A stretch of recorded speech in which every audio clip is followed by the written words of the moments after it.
Okay, I'd like to call the meeting to order. Please stand for the Pledge of Allegiance. I pledge allegiance to the flag of the United States of America and to the republic for which it stands, one nation, under God, indivisible, with liberty and justice for all. Please remain standing for a moment of silence. Just take a moment to remember the 4 firefighters and 7 police officers that have passed since our last board meeting.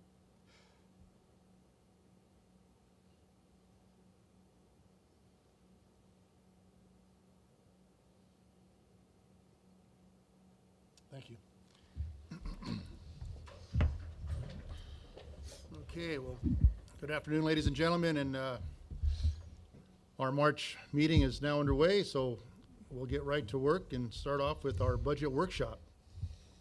And I believe that may be you, Melissa.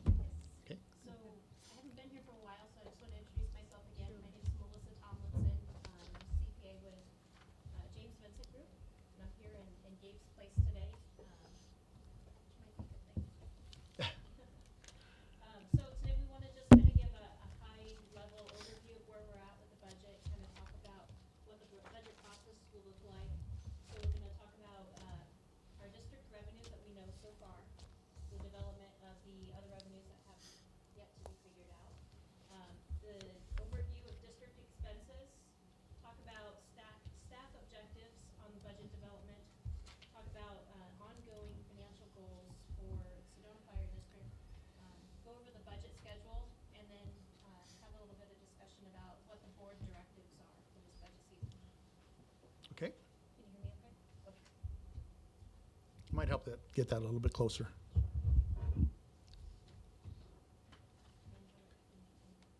Helper turned it on. Right on the.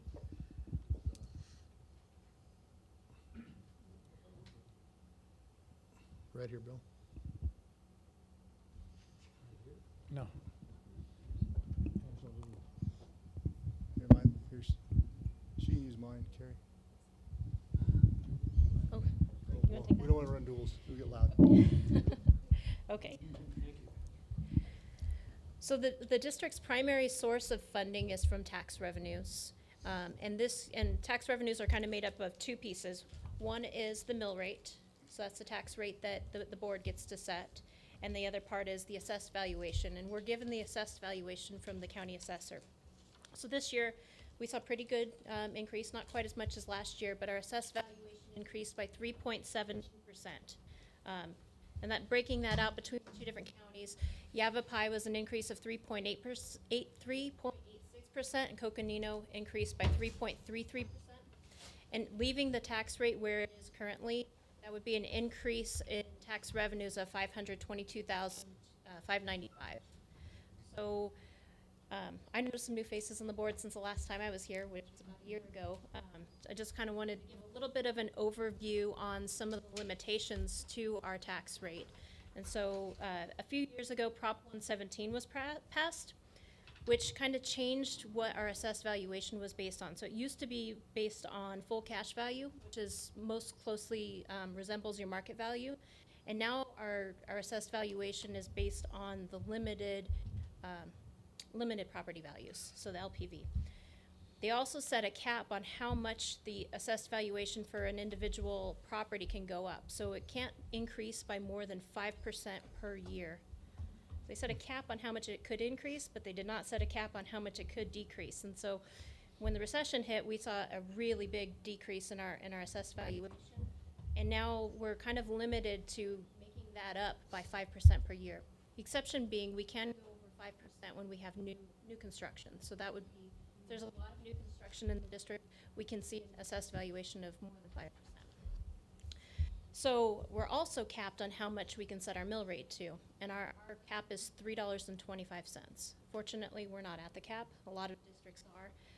But you know, if the assessed valuation doesn't increase as much as the district needs to cover expenses and maintain the operational goals of the district, the board has the choice to raise the mill rate to kind of make up for that loss in tax revenue.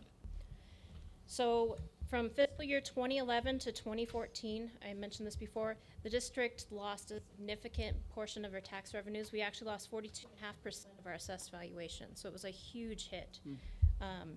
And due to Prop 117, if you're growing at this, max 5%, it'll take 10 years at that 5% to recover that. So in a 3-year period, we lost 42% of our value, and it'll take 10 years to recover it because of the limitations that we have.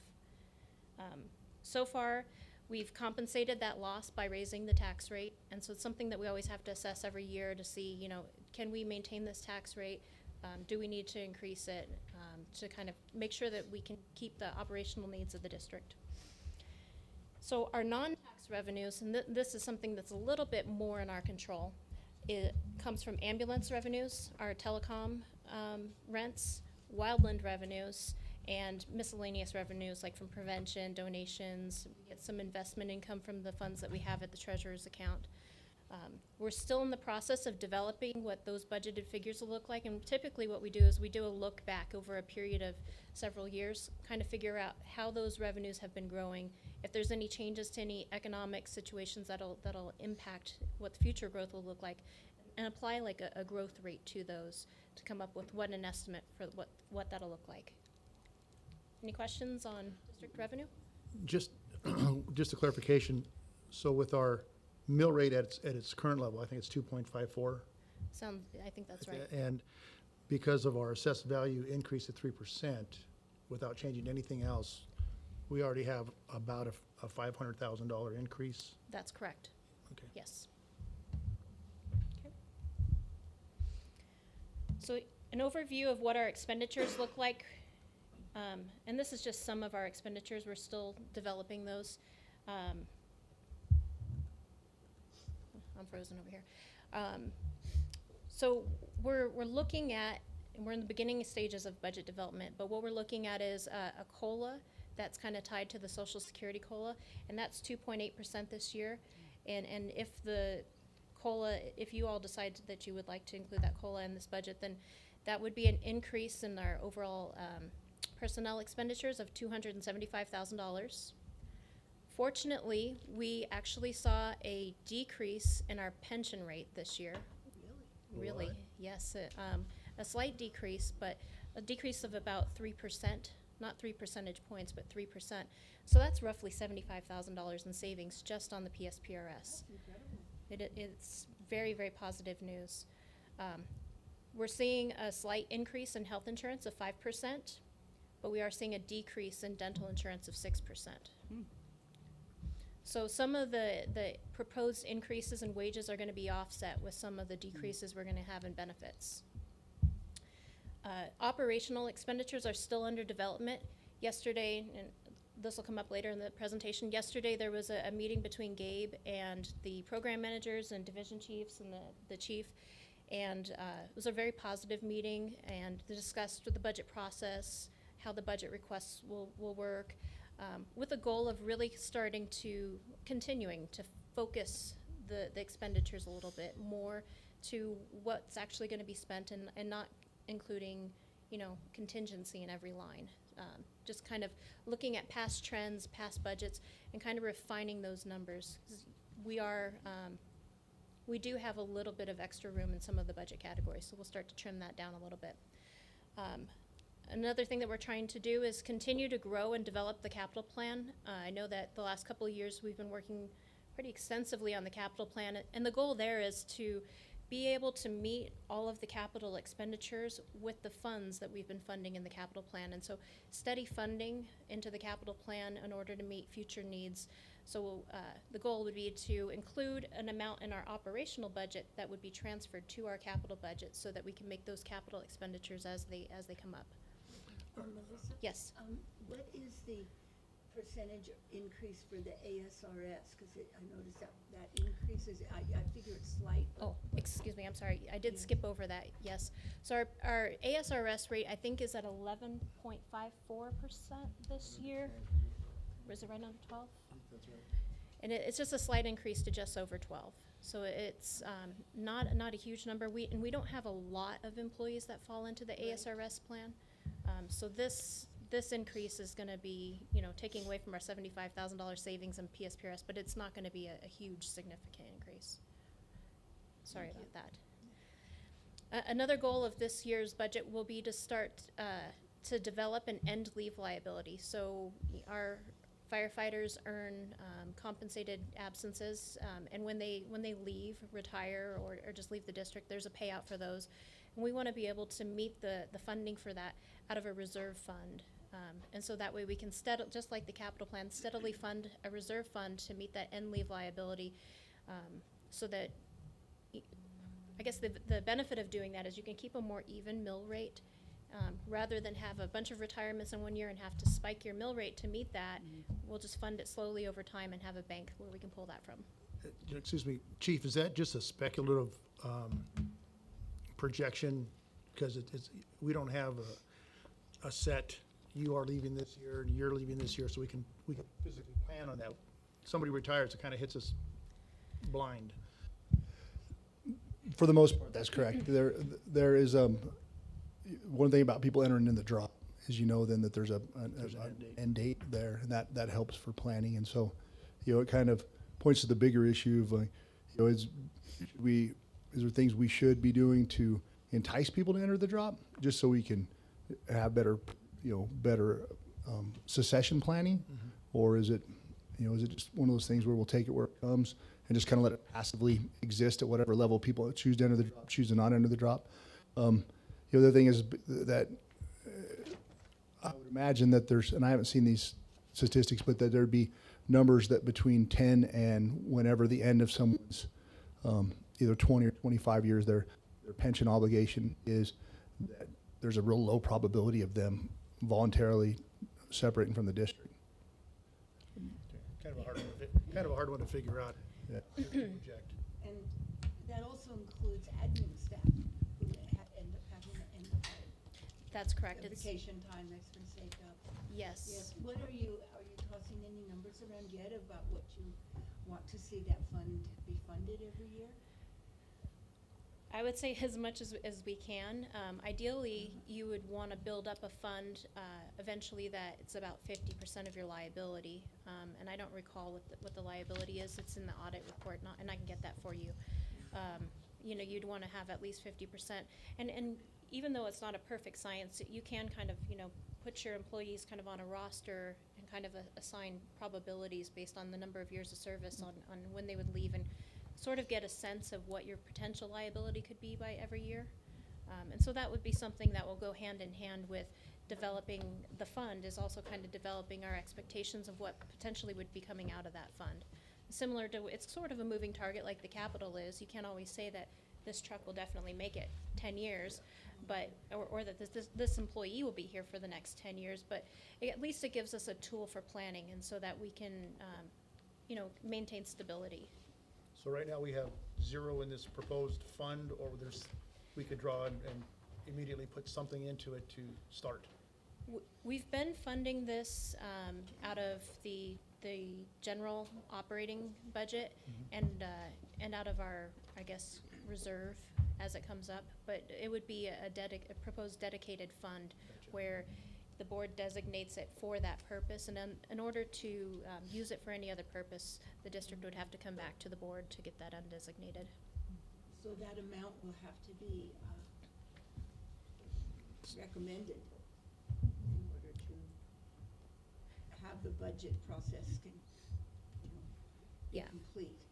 As part of this budget process, we would make a recommendation based on what we can afford. Say I'm just gonna throw out a number here, say it's $25,000 or $50,000, that we would recommend that we designate these $50,000 be placed into an end leave liability fund to fund future liabilities. And until we get that balance up to where we really want it to be, we'll probably have to pay out, do any potential payouts out of next year's operating budget. But hopefully steadily funding it over the years, we can build that up and remove that from the general fund budget. So the amount that you suggested, $25,000, $50,000 and heavy, that's I- the seed money. Seed, Just yeah. as an example. Correct. That's seed money for this fund. Right. To get it going. Correct. To open up the account, if you will. Exactly. That's a great way to put it. Yes. Yes. And if I could just add, that was actually one of the things I've been looking at is different ways. There's some of the different literature behind staffing models and different ways to project this, because there's certainly more than one way to look at it. And so see what spread ends up between these different the different models for anticipating that in an environment that's high on uncertainty, and then kind of seeing where those numbers fall. And so where that range is, that puts us at 50% on a given year, and gives us that target to work towards. So, Got it, thank you.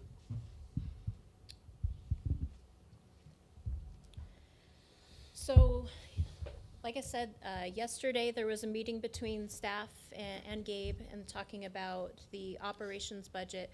And they've all been given their budget recommendation forms, and they're working away at putting in their budget requests. It's gonna be determined by division and projects and by, new needs for the year. So it'll be based on historical trends, but as well as upcoming new needs. And they're gonna have to kind of identify, I guess, needs versus wants. If we can get more of the wants in there, we will, but part of this process will be getting everybody's requests in, putting that budget together into the budget shell as a whole, looking at the overall budgeted revenues versus expenses, and then kind of identifying those areas that maybe we can pull out if we can't cover all of the necessary expenses with the revenues. So the focus is really gonna be on focusing on what the actual known needs are, and not really building as much contingency in. The goal would be to start to fund these contingencies and these capital needs out of these designated reserve funds. And so the goal would be to have an amount that goes into reserve for capital, leave, and as well as, an operational reserve to cover those unforeseen expenses, and to really build our budget around actual needs of this fiscal year. So that was a process that I know started last year and even a little bit the year before that, but we're continuing to kind of narrow that down and to kind of pin down what the actual needs are for that year. yeah, I did. Members of the board, I apologize if I'm a little slow. I did a little work on my neck done yesterday, and it's causing me to wince when I'm talking. So, anyhow, the meeting yesterday was very positive. And it was a great opportunity to get the why as far as this budgeting, the different requirements that we have for the people that have programmatic responsibilities in front of them, and having the opportunity to ask questions. And so I think it's important for the board to know that there's a change in philosophy here that we're trying to incorporate, that it requires a change from personnel, and it requires trust from personnel, because there's times years back when we would operate on a budget, and it was viewed negatively if you spent outside of what was budgeted, even if it was for things that you couldn't anticipate. And at that time I was in charge of facilities, and so one of the examples is that you would worry about HVAC units breaking right as you got to that heat at the end of the year. So there'd be planned projects that you didn't engage in because it would spend your budget down near zero, and you wouldn't be able to afford the impact of, say, an HVAC unit breaking. And then you get very close to the end of the budget, and that HVAC unit didn't break, and then you try to hurry up and get that work done, the stucco work or whatever else it was. And so what we're trying to do, and I think what we were very successful yesterday doing, is explaining to people why the change, and that their budget should reflect a realistic view of what they anticipate their expenses to be in their different program areas, and then we'll build that fund to take care of unanticipated costs. That hole in the roof, that other stuff that there was not planned for. So it's a process. We're probably going to miss the mark in some areas as we're trying to get that tighter. But at the end of the day, I think there's a lot of good reasons to go there. So we're not holding these little pieces of money in different areas. And I just wanted to explain that to you all, so you know that we're working together to get there. But it's going to take, it's a change. So let me kind of understand the monies that go into the capital improvement fund. And we're trying to be diligent about putting money into that fund. We won't be dipping into that any longer once this new fund is established. Is that correct? Or am I confused? So we fund it at a somewhat even level from the operating fund, Okay. So that's the money going into it.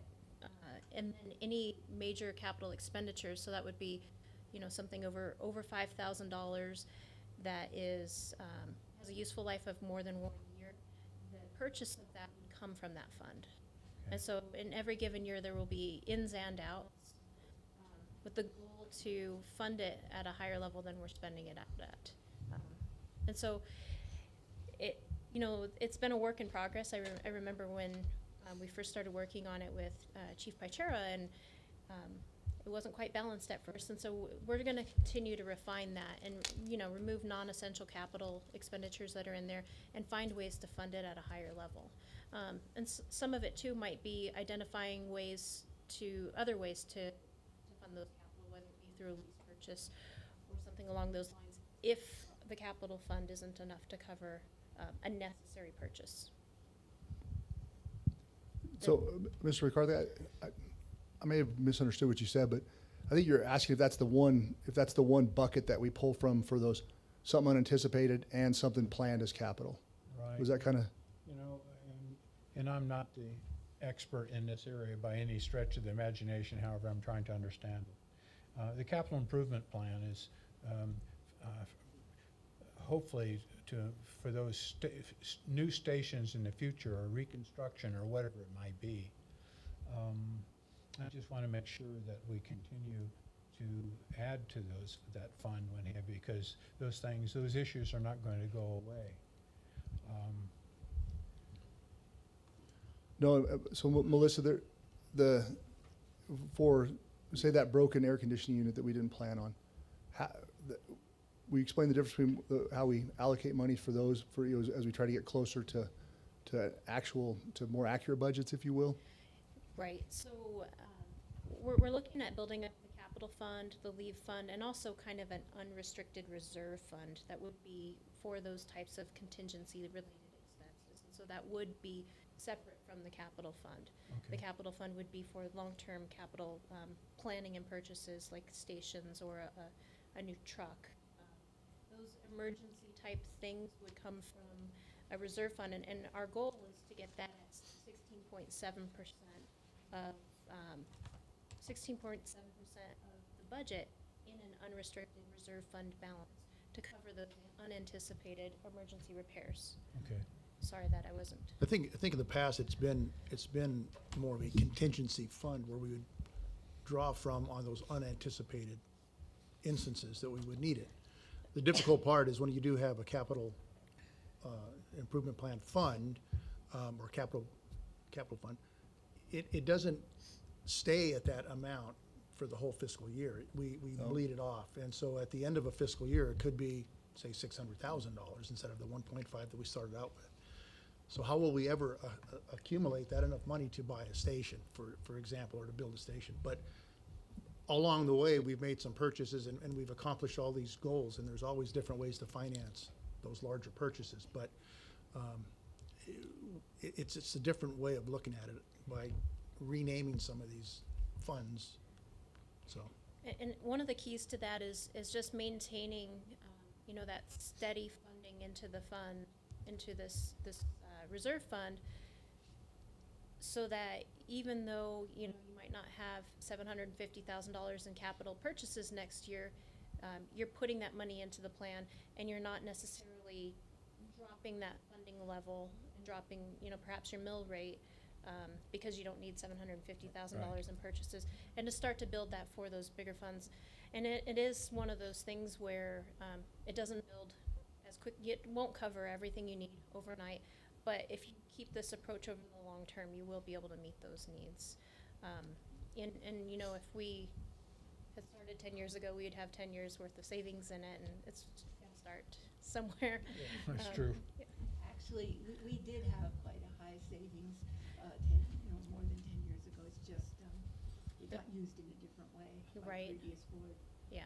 Well, and our post-bond reality is it's causing us to reassess a lot of different things and see where we're going to plug them in now, because that option of pay for it with the bond, that's not there anymore. So we're putting all that stuff that's capital into that plan, and it's causing us to have to relook at a lot of different things and reassess those priorities. Thank you. Any other questions on budget development? So the goals of the budget process are going to be to create a balanced budget that meets all the operational needs of the community. So, continue the service level that the community is used to while maintaining a balanced budget. But also manage, and we're going to do that by managing increases in our operational expenses,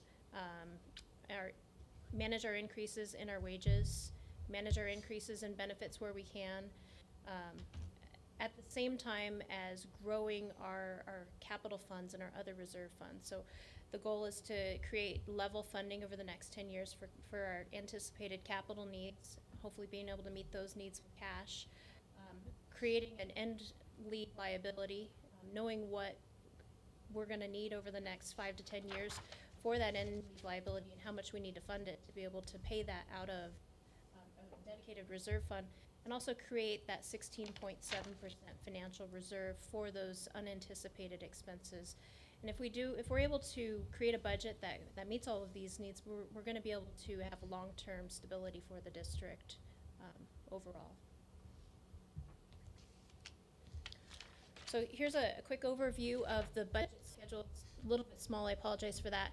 So February and March, we've been meeting with program managers, talking about strategic planning, talking about budget priorities, looking for input from employees on things they'd like to see included in the budget.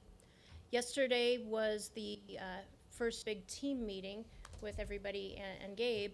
We're doing our first board budget workshop today. We've asked all of the program managers and division chiefs to submit all their budget requests by April 10th, and then we'll kind of load that into the whole budget shell to see where we're at overall. And then the next budget workshop will be with the fire board on April 16th.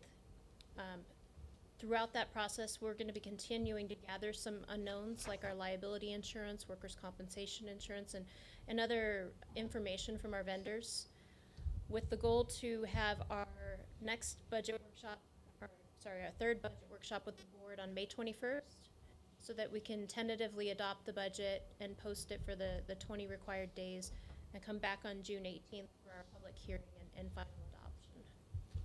Sound okay? With that said, based on assessed value being up, the percentages that you indicated, 3%, and getting a feel for the needs of the district, is it too early to predict a mill rate change, either up or down? I think it's probably a bit early at this point because we haven't received all of the budget requests back from the program managers, and I'm not sure what the needs are that are different from prior years. So until we see that, it'll be a little bit difficult, but I'm pretty sure at the next board meeting on the 16th, we'll have a sense of, what the overall expenditure level's looking like. But at this point, it's a little bit too early to tell. Okay. All right, good, well, thank you. Any questions from the board? For Melissa or the chief?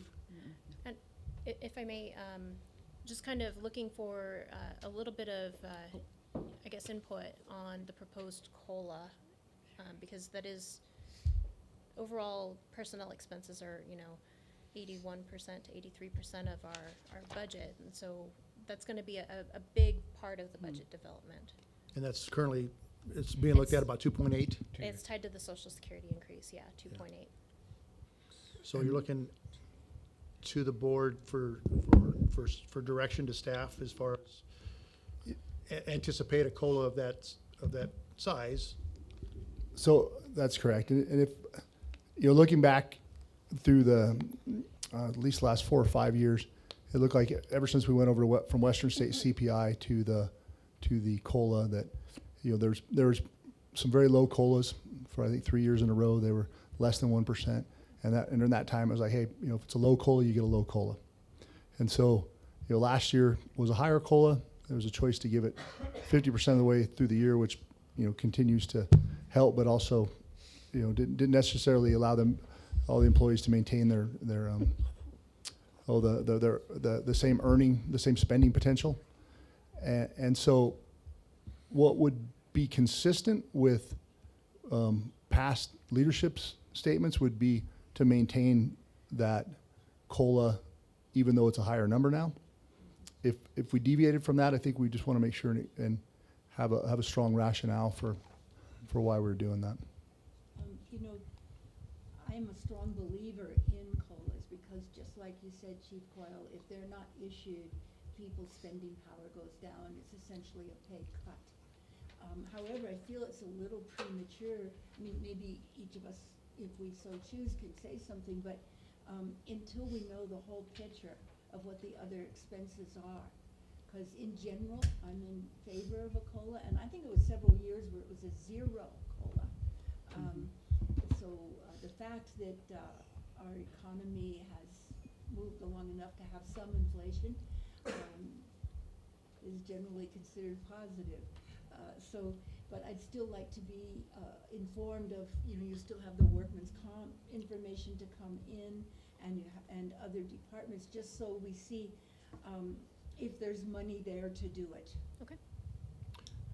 Yeah, I think it, if I could, unless somebody else wants to speak up on this, last year's labor accepted the fact that we dug into the COLA to help meet the need and, help meet the needs of our budget year last year. I don't want to do that again this year. And I think as far as direction to staff, I think it'd be wise of us to plan for that or make those sort of projections along with everything else.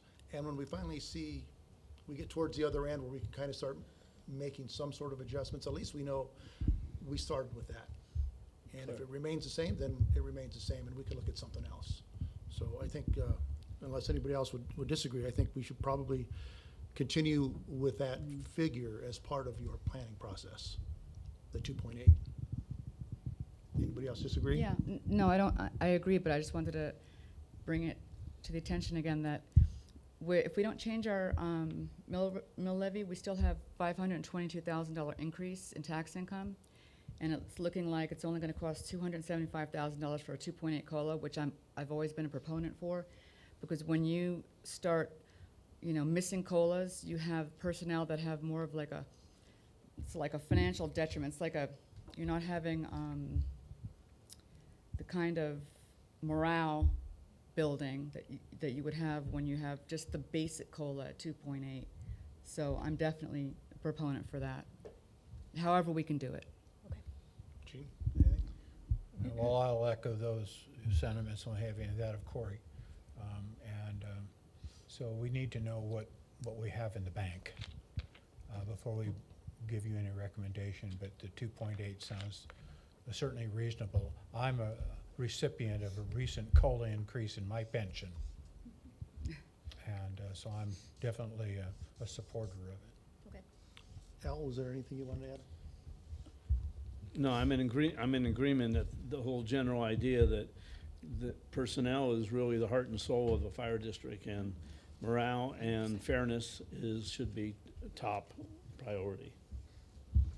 Well, I appreciate all y'all's comments, and I understand that without knowing everything, you can't weigh the trade-offs, but that helps me, I think. It gives us a direction to move in, Good. so I'd appreciate that. All righty.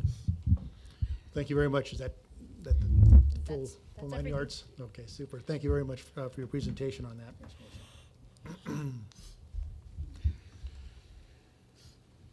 Give me just a moment here.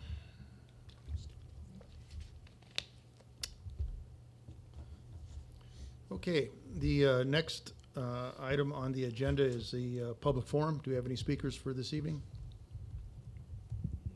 We do not. We do not? Oh, okay, all right. Next item on the agenda is our consent agenda, which would include the February 14th special meeting minutes, February 19th regular meeting minutes. And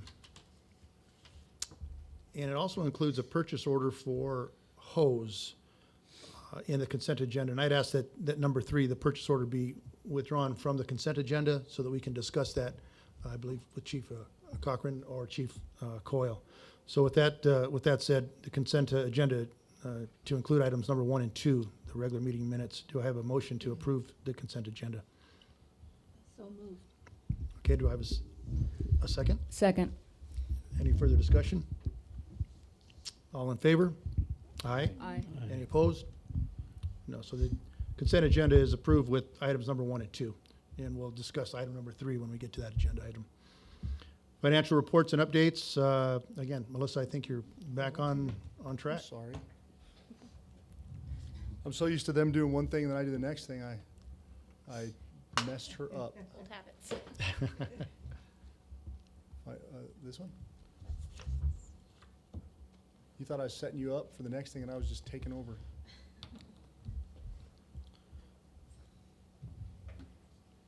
Thank you. Sorry. Okay. Mr. Chair, members of the board, you should have the full financial packet in your board materials. Just want to go over some highlights for the month of February and year-to-date. So for the month of February, our total revenue is $304,117, which is our total tax revenue is $304,117, which is $56,224 under budget. It's kind of a timing thing with the county and the change from their accounting system that happened in September. They're still kind of patching things up. So hopefully by the time we get to the end of the year, we'll see, a big spike in our revenues compared to budget. Our non-tax revenue is $232,229, which is $29,708 over budget. We're a little over on ambulance as well as interest income in that area. Our personnel expenses were $926,064, which are $88,496 under budget. We're under budget for the month as well as the year. And really all of our expenses are trending under budget. Our buildings and land is under budget by $19,538. Running under budget on utilities as well as some station repairs and maintenance expense. And with station repairs and maintenance expense, those are kind of difficult to predict when they're gonna happen, and so you could see next month, there could be an increase, and that might wipe out some of our year-to-date variance. Similarly, for vehicles and equipment, our spending for February was $49,997, which is $14,164 under budget. Running under budget again on vehicles, repairs and maintenance, as well as equipment repairs and maintenance. Communications and IT is $28,668, which is under budget by $14,980. Running a little under budget on computer equipment related expenses. The managerial expenses were $33,851, which are under budget by $79,823, and most of that's in professional expenses. Fiscal year to date, our total revenue is $12,027,968, which is under budget by $212,149.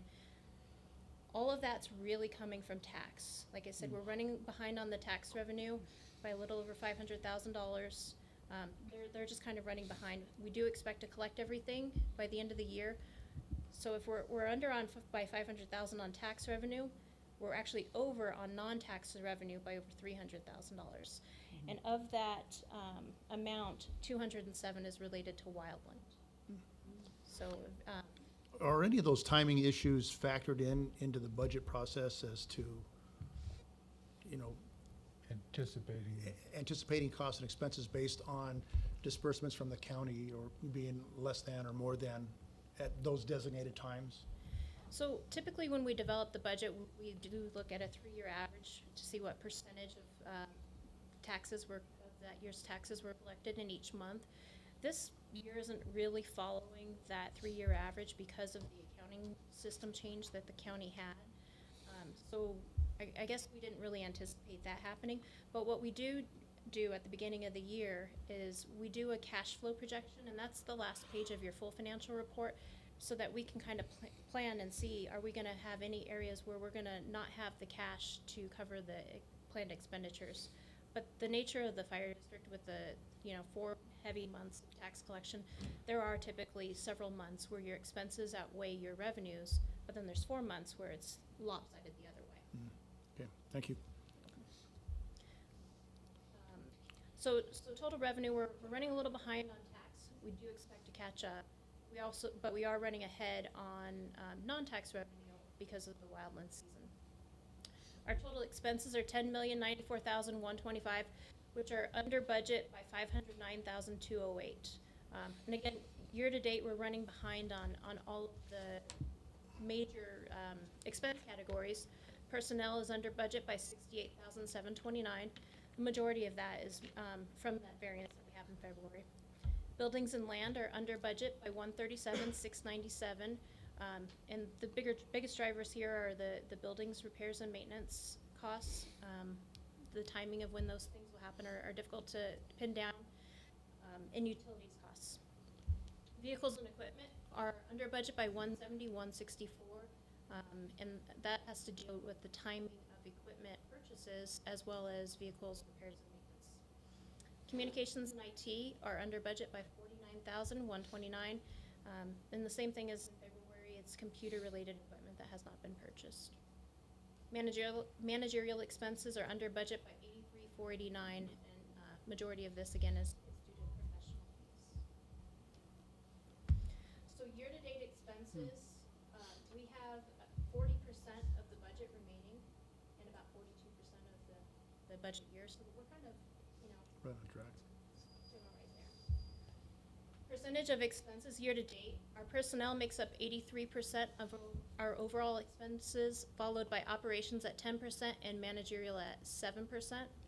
I took a look at where we were at this time last year. Last year, our personnel was 81%. So we're up a little bit as a percentage, and the reason for that is last year we spent more in all the other budget categories by this point. So it kind of diluted that a little bit. Our year-over-year cash position, our cash is up $882,000 compared to this time last year. Our other assets, which are our capital assets and our receivables, are up over $1.6 million compared to this time last year. And our overall liabilities are down $1.8 million compared to this time last year. So overall, the financial health of the district is better than it was this time last year. That's always a good thing. Yes, it is. Not only is it better than last year, it's good. It is good, that's right. Okay. With that said, do I have a motion to approve the financials for March? Well, I guess it would be for February, correct? February. For February. So moved. Okay, do I have a second? Second. Seconded by Al. Any further discussion? All in favor? Aye. Any opposed? Then the financials for February are approved. Okay. Next item on the agenda is the staff report. Chief Coyle, did I miss one? The purchase order, the purchase for the fire hose is coming up, I think. Yeah, Mr. Sheriff, if you're all right with it, in case Chief Cochran gets a call, because he is the duty chief right now, Okay. would you mind going, if we went over both of those purchase orders first, and that way he's here to answer questions? That's fine. Is that okay with Let's do that now. Thank you. This would be the item for purchase of a fire hose and the equipment for the extrication tools. Is that correct? That's correct. Okay. I believe those are the two items that we want to have a little discussion about. Okay. So I'll start it off, and then Dave can pick me up. But if we talk first about the fire hose, there's there is a, as I presented in the board workshop, there's a plan to purchase a certain amount of fire hose every year to keep us in fire hose and keep it within the standards as far as for the replacement schedules and everything. One of the things that occurred last year is the vendor that Dave had gone with originally, when they went back out this time, that vendor was no longer the lowest vendor, so it ended up going with a different vendor this year. I think it was between United Fire and Ellen Curtis. And there's also a third vendor that we had used in the past that provided the same type of fire hose that chose to not sell fire hose anymore. So they got completely out of the fire hose business. We're resistant to go with a different brand of fire hose as a comparison because it's such a long-term investment in the fire hose. And previously, I think it was, I don't want to say the name of the type of fire hose, but there was a different brand of fire hose that we purchased because it was less expensive, and it had abrasion issues and wear issues that rendered its service life much shorter than this fire hose. So it's, after discussion with Dave, I support the notion of us sticking with the same type of fire hose, the same brand of fire hose, And we will continue to look for a third vendor, since that vendor no longer was one of the ones that could sell his fire hose in Arizona, and now got out of the fire hose and the turnout business all at once. And to make sure that we have another vendor in the future. But that's what I know about it. And I know there's some questions about the different types of hose and everything. I'm gonna let Dave answer those. Yeah, the questions I had was, as I reviewed your communication on the hose and looked at the purchase order, there's lots of different color of hose and different lengths of hose. And perhaps maybe to educate the board on what all these different hoses are. To me, hose was just, tan. Now it's all sorts of colors. And Sure. So just to really quick touch on what Chief Coyle was talking about there, we have our tack lines, which are our small lines that we take into the fires. We have supply lines, which are the larger diameter 4-inch hose that you see on the back of the truck, the yellow stuff. Through the capital improvement plan, we decided, because it's coming to the end of the service life of the supply line, we need to start working on that and start replacing it. And we're doing that over a 3-year period. This will be year 2 of the 3-year cycle. So just to kind of tag on to what they were saying as far as predicting what expenses are going to be, this is just another one of those kind of predicted and anticipated expenses for fire hose. As far as the different colors and different sizes, it depends on the use on the fire ground. Our yellow hose is our supply line, which is the 4-inch. We have some 3-inch line, which is red, which is a pre-connected line, so it's attached to the truck. So if we get a call, we pull it off. It's already attached. The engineer can charge it and go. Yellow, or the blue hose, is what we call makeup line. So if we have a long driveway or something like that, we need to get up, we use it as our makeup line. So if it has to be extended, we can extend that. White hose is used for apartment packs. So the hoses we carry to like a hotel, motel, apartment building, it's in a pack. We carry it up the stairs and we use that for our apartment packs. The yellow and orange hose are our pre-connected lines that come off. That's what you typically see us using for fighting fires. We have it different colors because if we're inside of a building and it's smoky and we're on a line and we're having issues, we want to be able to say, hey, we're having an issue on our orange line. So the engineer knows which one they're going to be addressing the problems with. So that's the reason for the colors. The size is really, the costs are the same for the size. It's a little bit extra depending on how many couplings you have, 50 feet, 100 feet. It's task specific, so. Gotcha. And the other question I had was, I noticed we had, which was essentially 2 bids or 2 companies. Right. Versus 3. Right, and we've, in the past, we've used 3 bids for this. The price that we were extended for this is the fire GPO. So it's a group purchasing organization pricing. So really, I guess technically we could go with 1. I've always hedged the bet that maybe we can get it just a little bit better than before. Yeah. And last year we did go with a different vendor. They didn't extend the same price. This year they found out there was another company that was allowed to sell the same hose. So we're comparing apples to apples in Arizona, which, as you guys probably know, they like to have exclusivity when they're selling things, so that they're the exclusive vendor for a given product.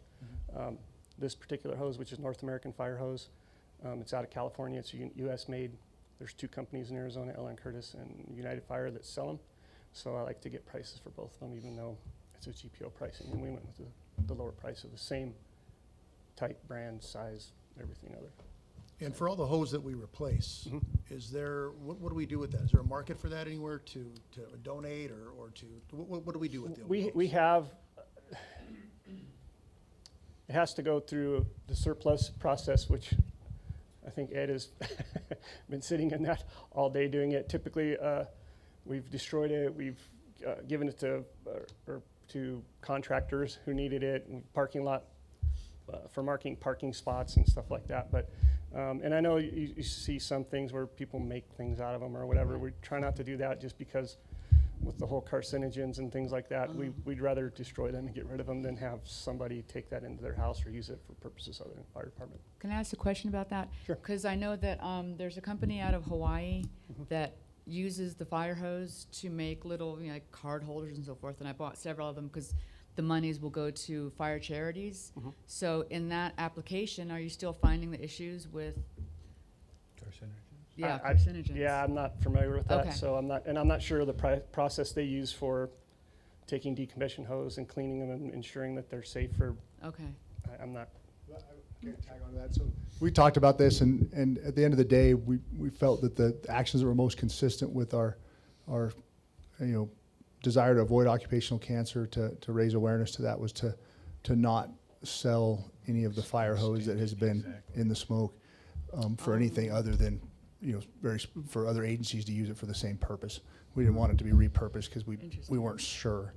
We just don't have the expertise to decide, so we defaulted to the no action in that area. If the surplus hose is offered for like parking lot striping, I've seen that used up at the airport gravel lot. How do you let, organizations know that such a material is available? Mr. Mazulis, why don't you brief us on what you're working on there, buddy?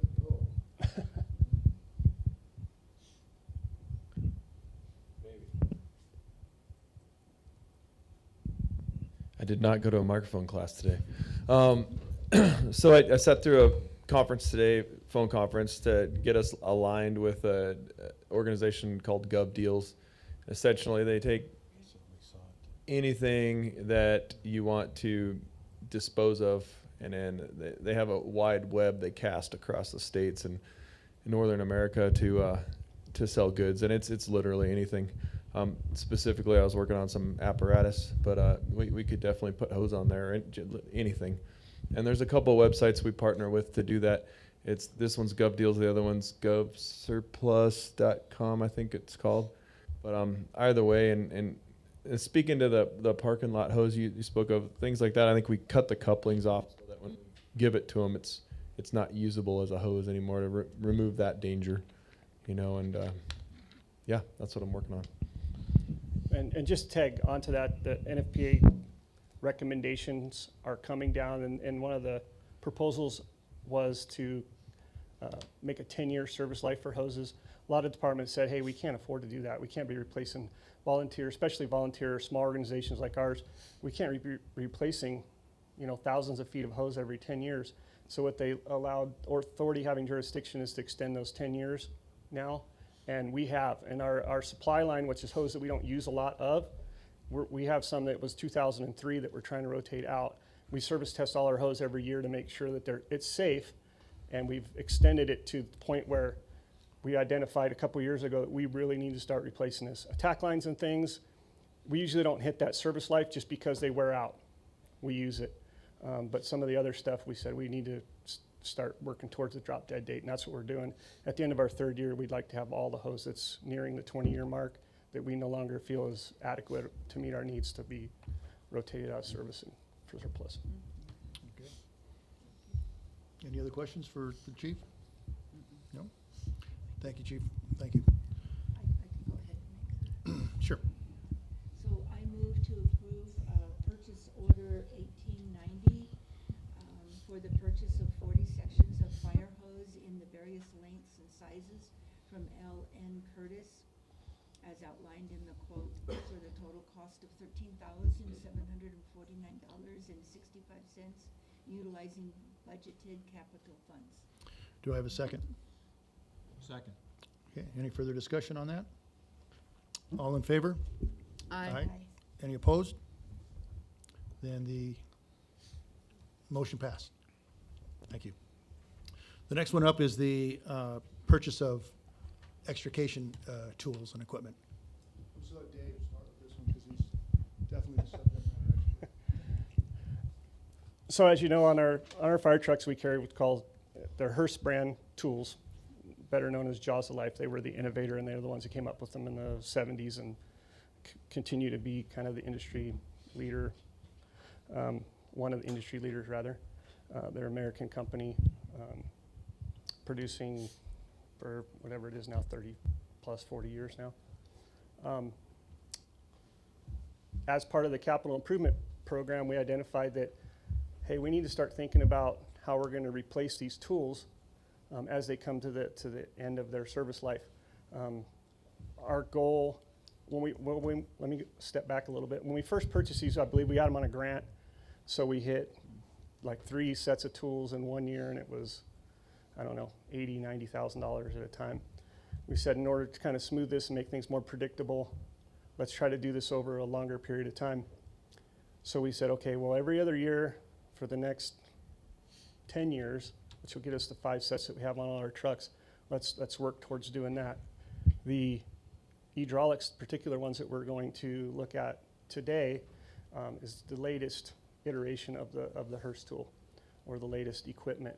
Of course, if you go to Home Depot now, if you were to buy a drill, the likelihood of buying a drill that plugs in probably be pretty low when everything's battery powered. This is kind of the same thing, and this is the way the industry is going now for rescue tools. We identified even a couple of years ago that, boy, if we could get some that weren't hooked to a power plant or run on gas that we have to worry about starting and 10-year service life for gas-powered equipment, we might be able to get to work faster on patients. So we started, gosh, probably 3 or 4 years ago now, looking at these battery-powered tools. Since then, they've come out with the 2.0, which is the improvement on the original version of the tool, and that's what we're looking at today.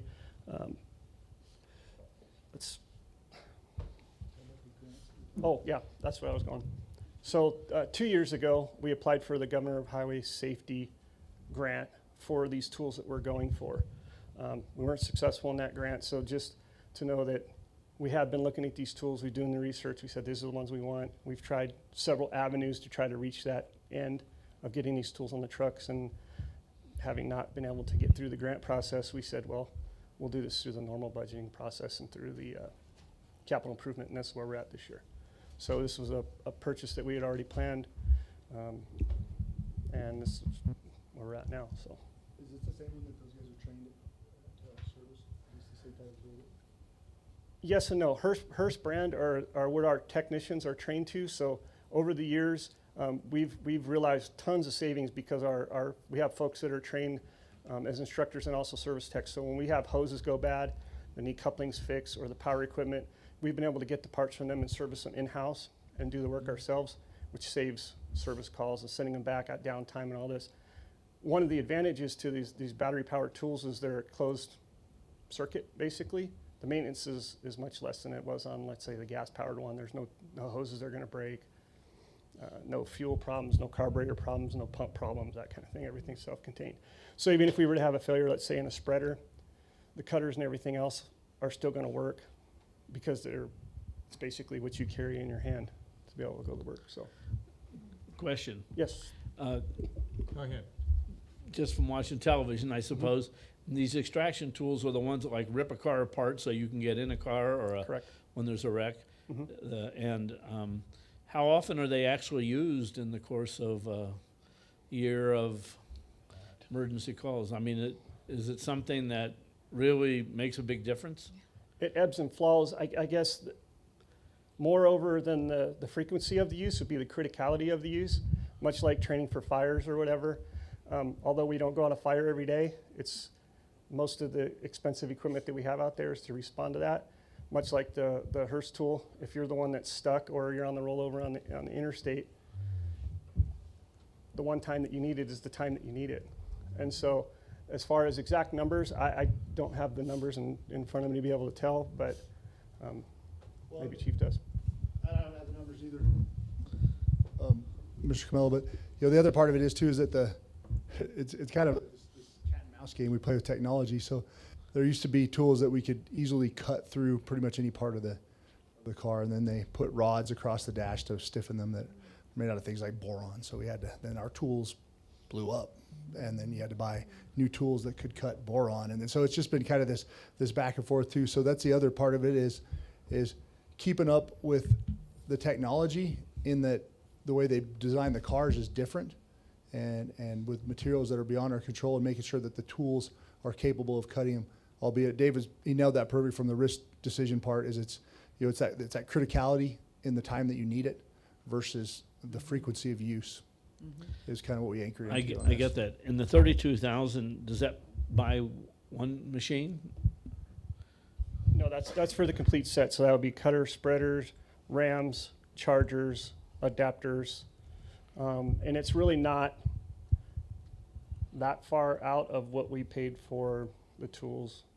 Well, the oldest ones I think we have are 2006.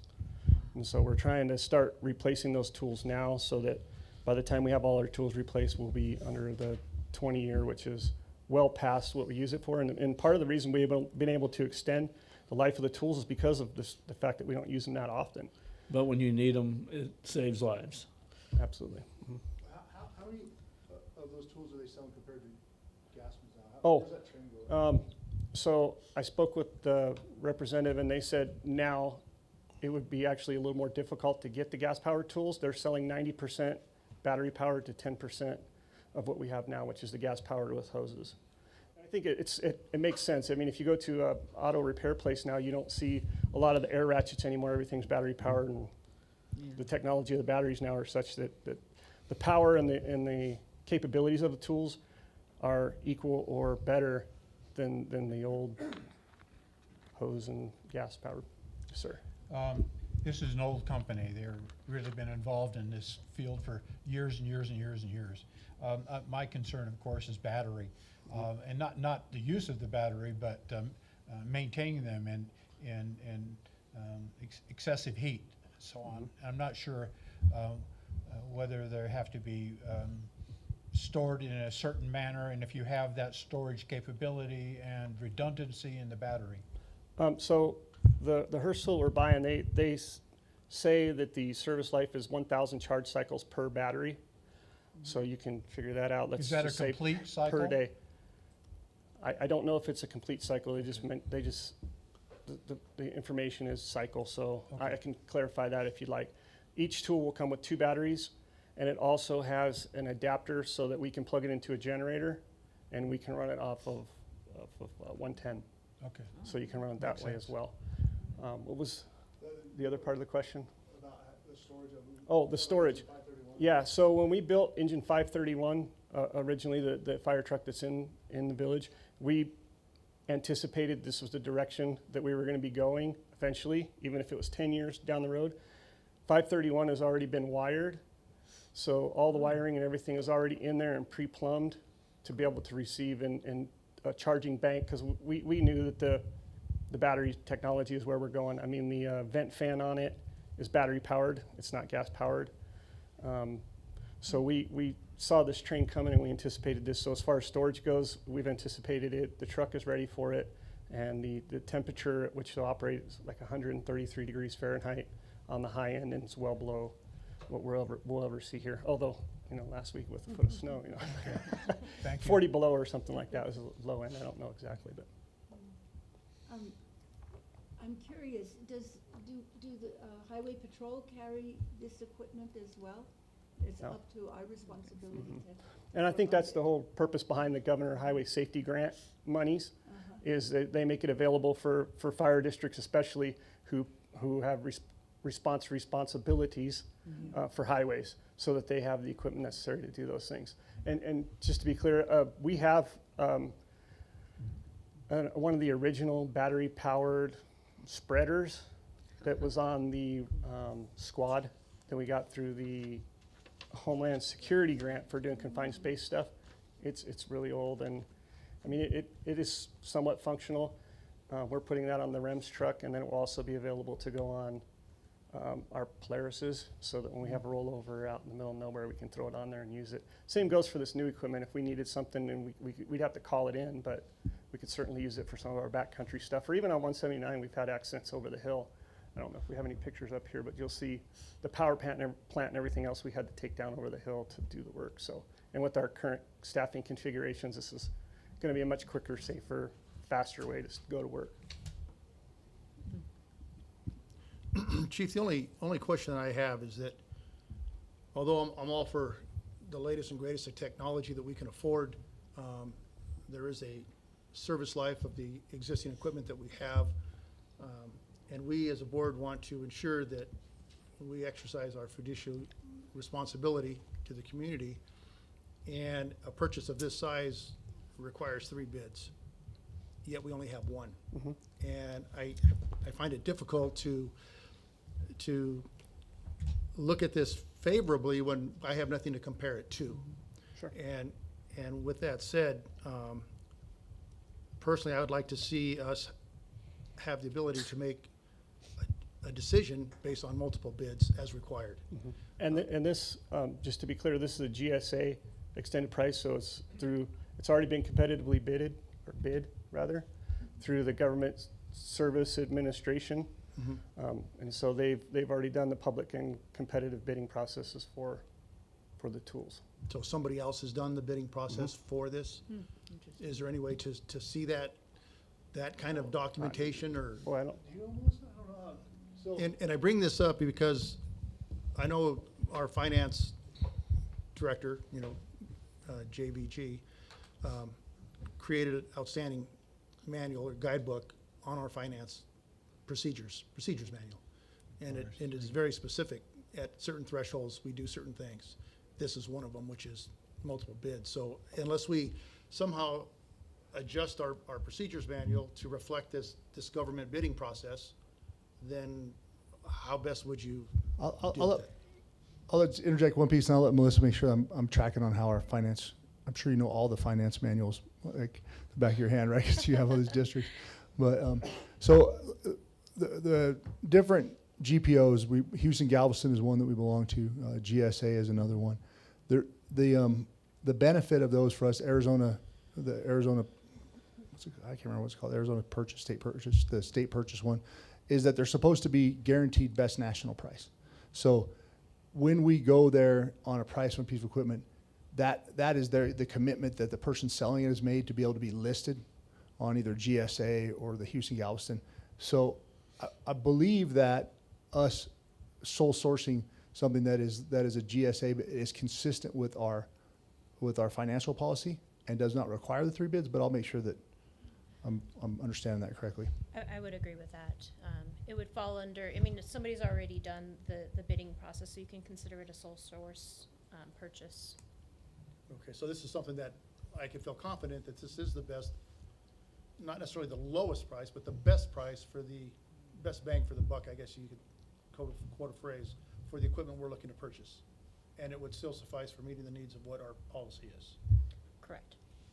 Okay. And I'm just, I don't believe there are a whole bevy of manufacturers out there that build these. And you mentioned the fact that your personnel have been trained to utilize Hearst tools and so on and so forth, this being a Hearst company, that it would seem that if you had another vendor, then one of the issues would be retraining and the cost of retraining.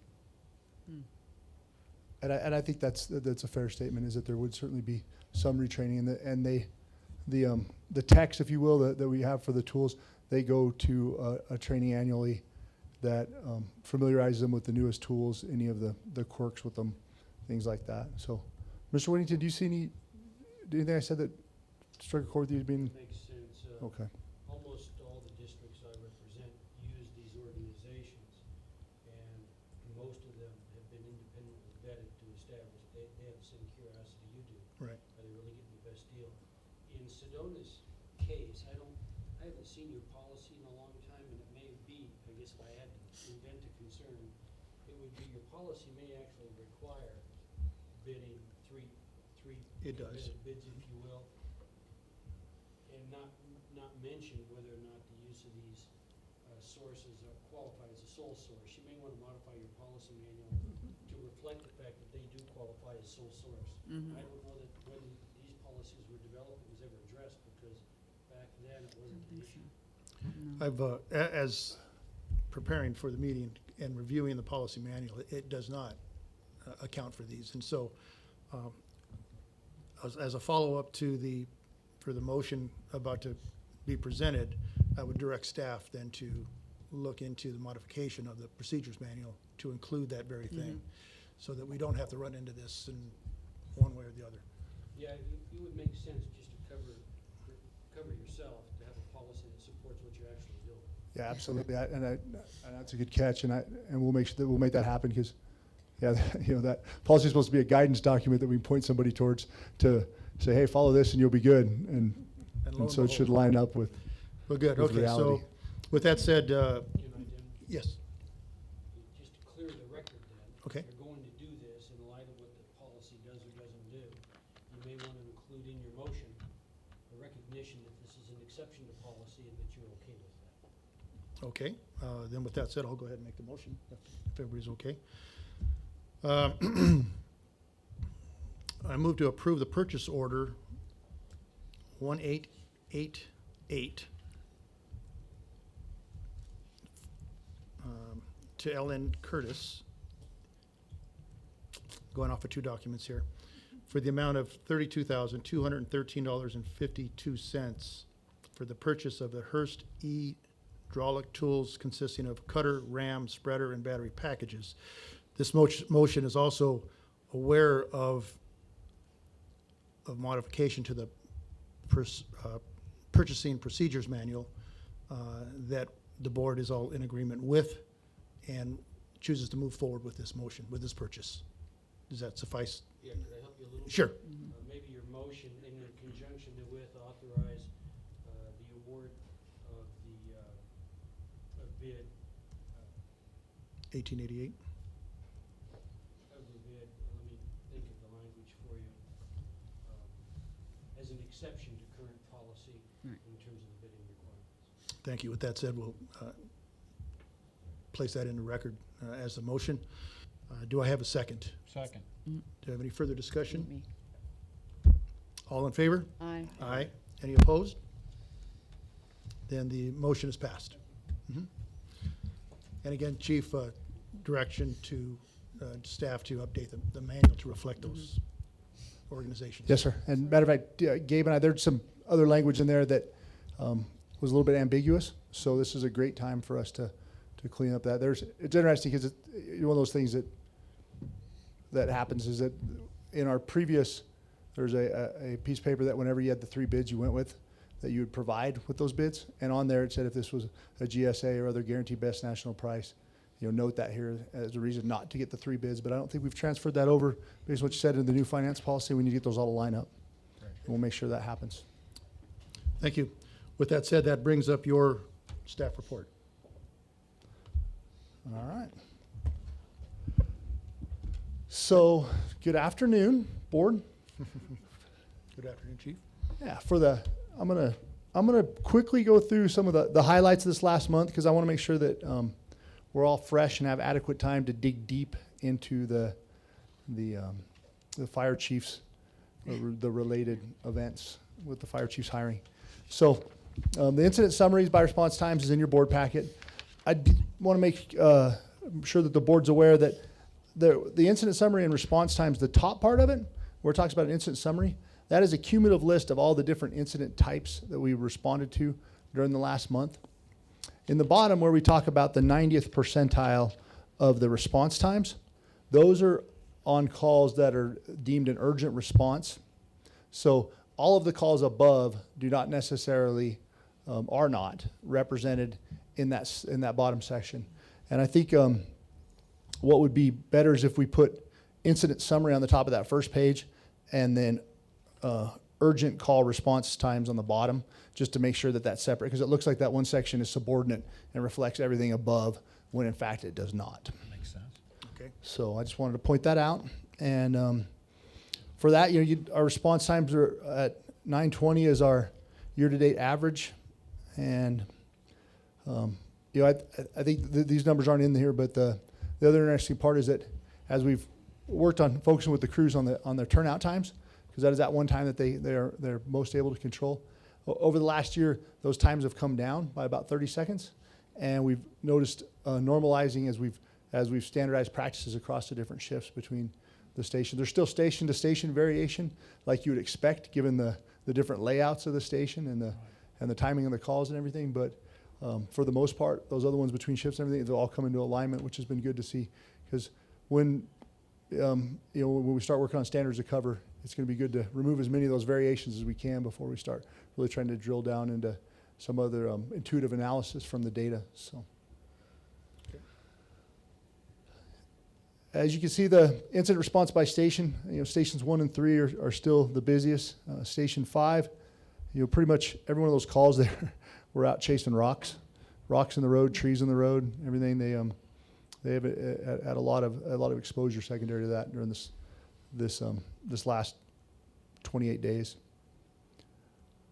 Some of the different highlights for this last month include as I talked about, numerous calls for trees and boulders in the road. And one of the challenges and resolutions that I identified that we've been working on collectively this last month is those boulders in the road. We respond to them, and sometimes we choose to remove them. And I'm still not sure what right looks like there, and we're continuing to discuss this because sometimes you get big guys like Jarrett Tarver, they can move a big rock, but they're in the fall line when they do it. And is it the right thing to do to have them out there moving those rocks?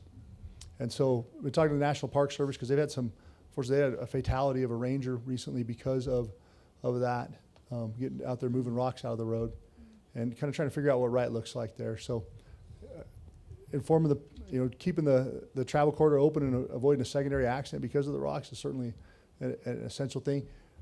Not leaving that engine committed in a remote area on scene for a long time while they're waiting for ADOT or somebody else to bring a piece of equipment down there is another consideration. So we haven't landed on a solution yet. We're just trying to right now make sure that the crews that are out there responding to those calls know that they're empowered to assess that situation.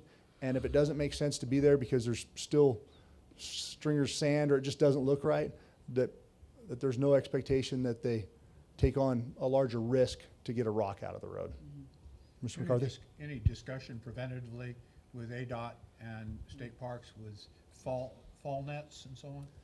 They've done some of it before, and I know I've had there's some there, but yeah, and I know that right now they're working on the plan for some pretty significant repairs up that road. I don't know that any of those include any fall nets. I know the two areas where they had the most of the conglomerate, where the big river rocks are just embedded in the sand on the canyon. They deliberately scaled those rocks back before they did the paving, because just the vibration of the tampers they felt was going to cause more rocks to fall, but they knew it was a temporary solution. So I can't answer your question, but I know that they continue to look at it because of the way that road goes right down the middle of a fault line and crosses it many times. There's a lot of areas where it's very prone to that. And some of the rocks came down on this last one. They were the gray malapai that came from the rim rock all the way up on the top. So I don't know. Just wear your helmet when you're driving. I know that's not an answer to your question. it'll ruin but- your whole day. Yes, sir. Yeah, it sure would. One of the other things that I felt like went really well is, if you remember at our last board meeting, we were talking about the Snowmageddon. And it happened, right? It was, Flagstaff set a record for the most snow in 24 hours in the last 130 years. The switchbacks were closed for 4 days. ADOT had to get a special piece of equipment up there. Chief Cochran posted some video of it, but it's a giant front end loader with a snowplow mounted in front of it because there's nowhere to push the snow. It was about 4 foot on the rim right there, and the road wasn't wide enough to push anywhere without pushing it on top of the road below and knocking a bunch of debris down there. So it just took a while to get everything opened back up. Stream flow came up a few times during that event. We made the low water crossings impassable, but it was nothing that impacted travel for very long.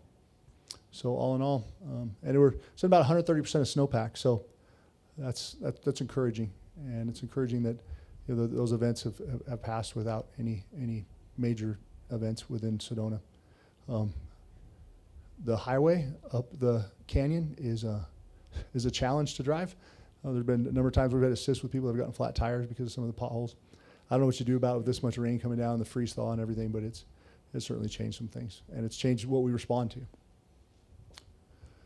The other thing is that there's a number of different calls we went on for hikers that the ones I reviewed, there's 5 of them. None of them resulted in transport, but people that just weren't prepared for the weather. So some of those messages that, especially if we start getting some of these more anomalous storms now, where we get these long trends of nice days, and all of a sudden we get a dip, like it might actually happen this Saturday. I think they're talking about some potential for snow down here. Try to get that out on social media and everything ahead of time, and warn people, do what we can to try to make them aware. One of the calls was actually for someone whose feet were cold. Oh. Fortunately, he was okay, but yeah, it was pretty serious. There's also multiple MVAs secondary to the different hazards in the road that we had. None of them were serious. One vehicle actually got struck in the door by a rock, but everybody's okay. It disabled their vehicle though. And the last thing I want to talk about was that on St. Patrick's Day, there was, during the parade, or shortly thereafter the parade, there was a person that suffered a cardiac arrest event near the parade route. The crews worked diligently, and actually, without talking about any medical information, it required a significant effort for a sustained period of time. But on last word, that individual was discharged from the hospital. Holy Christ. So we are continuing to track those. Board remembers those survival coins, which we're excited to give out more of them. But the standard is that it's 6 months post-event before we award somebody that. So we're continuing with that. Evans Lewis and John Davis are working together to make sure that we have a solid tracking mechanism, and that we're making sure that we can bring those folks around as soon as that time met. Being on site because of the parade, did that assist in response time? No, sir. I think because the crew's actually back at Station 4. They responded from Station 4. They did have the engine was out on the apron. I happened to be there whenever they left to go on the call. But they were able to, fortunately, the way the parade is, they were able to go up Apple and turn down there, so it didn't really delay their response time too, at least for the first due engine. It may have, we sent 2 engines on those calls, and it probably delayed to the second due engine, but the first due engine was on there in short order. So, the other, I talked about the hoses. The hose testing is complete for the month. That Asher training that we talked about being held this month has been completed, so that's the active shooter hostile event response. There's one more training event tomorrow, I think, if I remember correctly, Friday. And so then all the shifts will have their initial training and their rollout with the policy. Policy aligns with the NFPA standard, and then there's before we actually formally adopt the policy, the cadre that's out there teaching, their Chief Baker and Captain Lewis are going to, they're taking the feedback from everybody to make sure that our policy is clear, and that they have an opportunity for people to vet it and provide that feedback as they're going around doing this rollout, and that'll be incorporated into the final draft, and then we'll have a policy. But so far so good. 2 of the 3 crews have received all the training and the gears at all the stations. So we had 3 individuals complete their paramedic program. I'm not going to give you some of the exciting part of it yet, because what I would like to do, if it pleases the board, is as soon as they pass their national registry, is recognize them just shortly at the board meeting. I think that getting a paramedic is a big deal. One of them, rumor has it, did better than anybody's ever done in this program. And so we'll wait until he does his national registry, and then we'll embarrass him. So, but the 3 are done with their work there, and so they're preparing for the national registry test. So, Congratulations. yes, sir, Mr. Crowley. It's perfect timing, because this is the 50th year Yeah, of the paramedic program. that's correct. In this nation. Yeah, 50 years has gone by. I feel awfully old. yeah, especially since one of these guys hasn't been around for half that time, probably. So, no. Another part of our wellness program, the functional medical screening, has been completed for all the operations personnel. So that's stretching, looking at how you lift, things like that provide insight on better ways to engage in lifting and activities that you want on a scene to keep you from injuring yourself. And our peer fitness evaluators that do that are going to bring that to the administration staff next Monday, so they're going to have the same opportunity to do that. And then there's some ergonomics with chairs and other things that we're working on to make sure that people, that even their work environment, that we can do what we can to make sure that they're able to be effective, functional, get the most out of them, but also keep them from being in pain. Do you think you could fix this chair right here? I'll fix that chair. Okay. Yeah, I didn't know that chair was broken. 2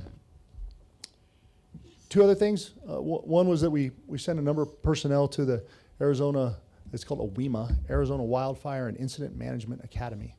So in Prescott, including Branda Brothers, who's one who works in administration, and she does the wildland fire building. So she took the classes that engine bosses take on wildland fire building, which is, I think, a wonderful idea, because she can speak dirt shoveler now better. And so when they've developed a common language on what the different terminal. And I walked in there and asked her, hey, what's a red dog? What's this? What's that? What's a CTR? And she knew all the terms from going to the class, so it was cool. So, and she enjoyed herself. She got to integrate with some of that, and the folks that saw her over there that were the operational people who take classes also, made sure and brought it up to me that they got to see her there. So it was good. Lastly, Mr. Joe Kinzel, our token New Yorker, whose dad was an FDNY, he has a brother in FDNY, and he just graduated with his associates in fire science. So that's a big deal. A big deal for Joe, a big deal for his family, and proud of him. So that's the basic update on the chief's report. As you'll see, there's also a few different thank you letters in your board packet, and then a picture of almost all y'all at the St. Patrick's Day parade. Mr. Carthy was there in a different capacity, and with that, I believe that covers everything that I wish to share with you regarding the chief's report. And I would invite any questions the board has. We didn't cover anything on the community risk reduction. I don't know if, Well, yeah, I was going to kick that over to John. Okay. Sorry. Is that the way you usually do it, John? That's the way we're going to do it. Okay, sounds good. Things are continuing to move along busily in community risk reduction. The people who like hamburgers and hot dogs will be happy to know that Senior Bob's has received their final certificate of occupancy. Yes. I'm So I'm good. guessing within the next week or so. Out of the truck. I know. I can hardly wait to go back down there. I saw a newer restaurant in town that had a sign up that said the best hamburger in town, but they've only opened since Senior Bob's has been closed, so I don't know that they know what they're up against. I'll try them both diligently, though. We had a few structure fires. A couple of them we talked about. Two of the structure fires, it was notable. The investigations determined that they were both caused by damaged electrical cords. One was an electrical cord to a heater that had been pinched underneath a toy box. Another one was a damaged electrical cord to a desk lamp that had become pinched between the headboard and the wall. So even though a night light typically doesn't draw that much, when you damage the head or damage the electrical cord, it can certainly build up some resistance heating and result in some fairly major damage. The other one was another structure fire that was determined to be the improper installation of chimney piping. Other than that, I don't have any additional information unless you have any questions. no, none from the rest of the board? Okay, well, thank you very much. With that said, the next item on the agenda is under the board member items. Discussion, possible action, review and approval of the fire chief job description. Chief, do you have input on that? Yes, sir, I do. Okay. So, if you remember last month when we were talking about this, we got to the next step was to adopt a job description. And that job description is a summary of the subject matter experts' input in the job analysis. And so that is the document that you have before you. There's a difference in the document that you have before you and the one that is in your board packet, in that on the draft in the hard copy, on the final page, it does show the actual, thank you. Oh, that's one for, okay. So it shows the current salary range, and that's the entire salary range for the fire chief's position. Put that on there for reference for the other conversations that we're gonna have. But when this posts, when we adopt this job description and put it in, normally we just reference that it'll be, the fire chief's scale on the adopted wage schedule. That way, when it changes every year, we're not continually going to update that with y'all. Once you approve a wage scale, the wage scale, then that reflects for all the job descriptions in the agency. So is that to say there won't be a from this to that? It'll say something, I mean, you see a job summary, and I guess most people would expect to see a dollar figure. Is that not going to be on there? It's not on our other ones right now, on any other ones, because it'll just reference where it's at on the pay scale. And the reason is because then when there's a COLA or whatever, we don't have to go up and update all of the job descriptions to reflect them. If it just says that it's, on that scale, so when you guys approve that wage schedule, people know that it's the most recent approved wage schedule. So, Are you saying that on the brochure? there will No, be- no, it'll be on the brochure for Very sure, good. I yep. think that's what yeah, you so meant. Yeah. this document is not what the, prospective applicant's going to see. This is, No, there will be, they'll have access to the job description, and that's why this is on here. right. So I probably didn't say that very well. Let me try this again. So this job description, the way it is written right now, is the way that we intend to provide it to any potential applicants. When we put it on in our list of job descriptions that we have right now, it'll be formatted in a manner that's consistent with our other job descriptions. And in there, it will just reference the pay scale. So when we ask you, we approve it with, hopefully today with whatever changes you may have, you'll just see it in a different format when we finalize it, but we will not change any of the content once it's approved. Are we talking about that subject right now? I would like to. Okay. So it's very good that you provided us, with the updated fire chief pay scale. And right now, the brochure lists the full range, or at least from step 2 all the way to step 6. There's six steps. And given that we are not likely to hire anybody at that very top step, I think it would be good to edit the brochure to perhaps step 5 as a top range, knowing that there is even a higher step that can be achieved once one has the job and stays in it. Yeah, and if you like, I give you what I see as some of the different potentials there, because that's a tough one, because one of the ways that is normally done, if you spend a lot more time doing it, is there'd be a external pay analysis where you'd look at multiple different comparative wages on, say, fire chiefs in comparative districts. With Carrie's help, we attempted to do some of that, to provide that information for the board today. And we didn't get very far in the short amount of time that we worked on from the time that we got this done last week. We got one response on a pay scale, but the way that the different benefits are shown and the different things that are just I don't know what you call it. It's not non-monetary, but in addition to just their salary, the other benefits that they receive and the cost associated with those benefits, it was hard for me to provide a comparison across the board. So that external pay analysis, we had the last one we did some years ago, which is where this pay scale falls on, and since then, to the best of the research that I could do, and from what Carrie was able to find out as well, is that any other increases in the chief's salary since that last comparison were COLA-based increases consistent with everybody else, so I feel confident that's right in there. So with that being said, I can't tell you for sure that where this sits among in that external pay analysis, but I feel confident that we haven't taken any steps to change the relative parity of it.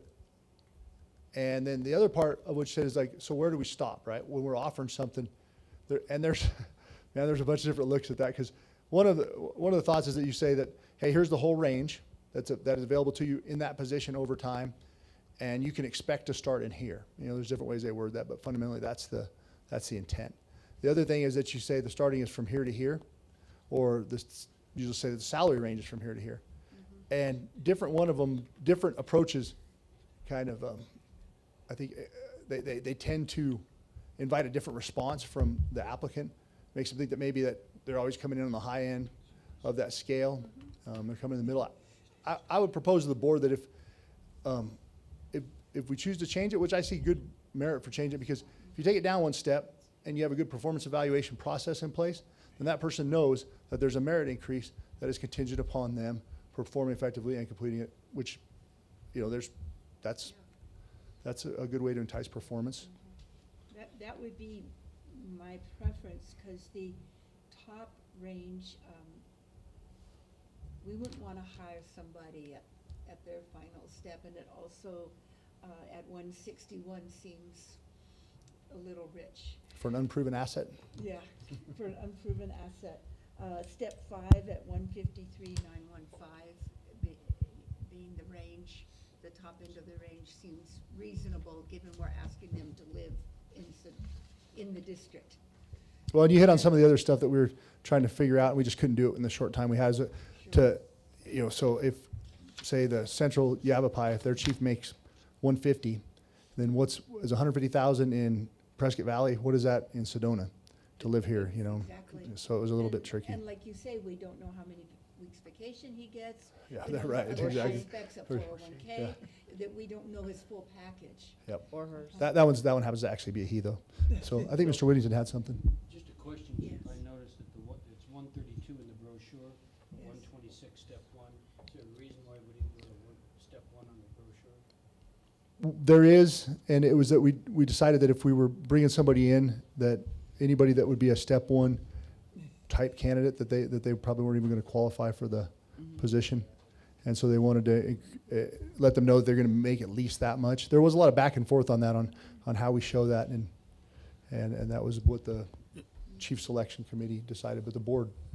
Yeah, if I can add to that, is that depending on what the current rank of the applicant was, for example, if that applicant was, for example, a battalion chief, which is the first level of chief officer, the lower end step one would be an increase, and they, in all likelihood, may come in at that amount.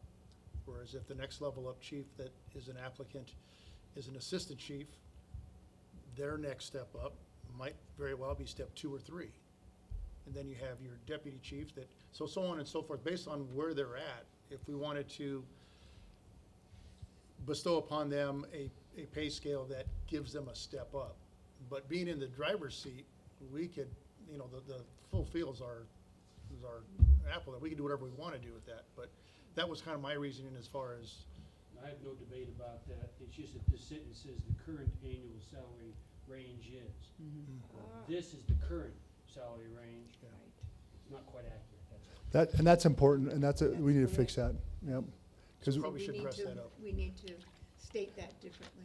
Yeah, I that- think you gave the word. Yeah, dang it, I had that Chief too. Boyle, you said starting at, we could say this position is starting at 132, 958, and caps out and at. caps out.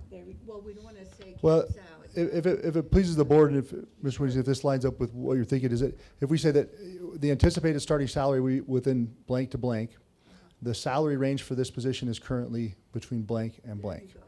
And then that way would kind of, That's clear. should put the bracket from step 1 to step, does that seem logical? Like, Wanted to make sure no, it's good. I somebody think knows. we Yes, sir. got that earlier, the Yeah, difference there. Yep. That's good. Well, how do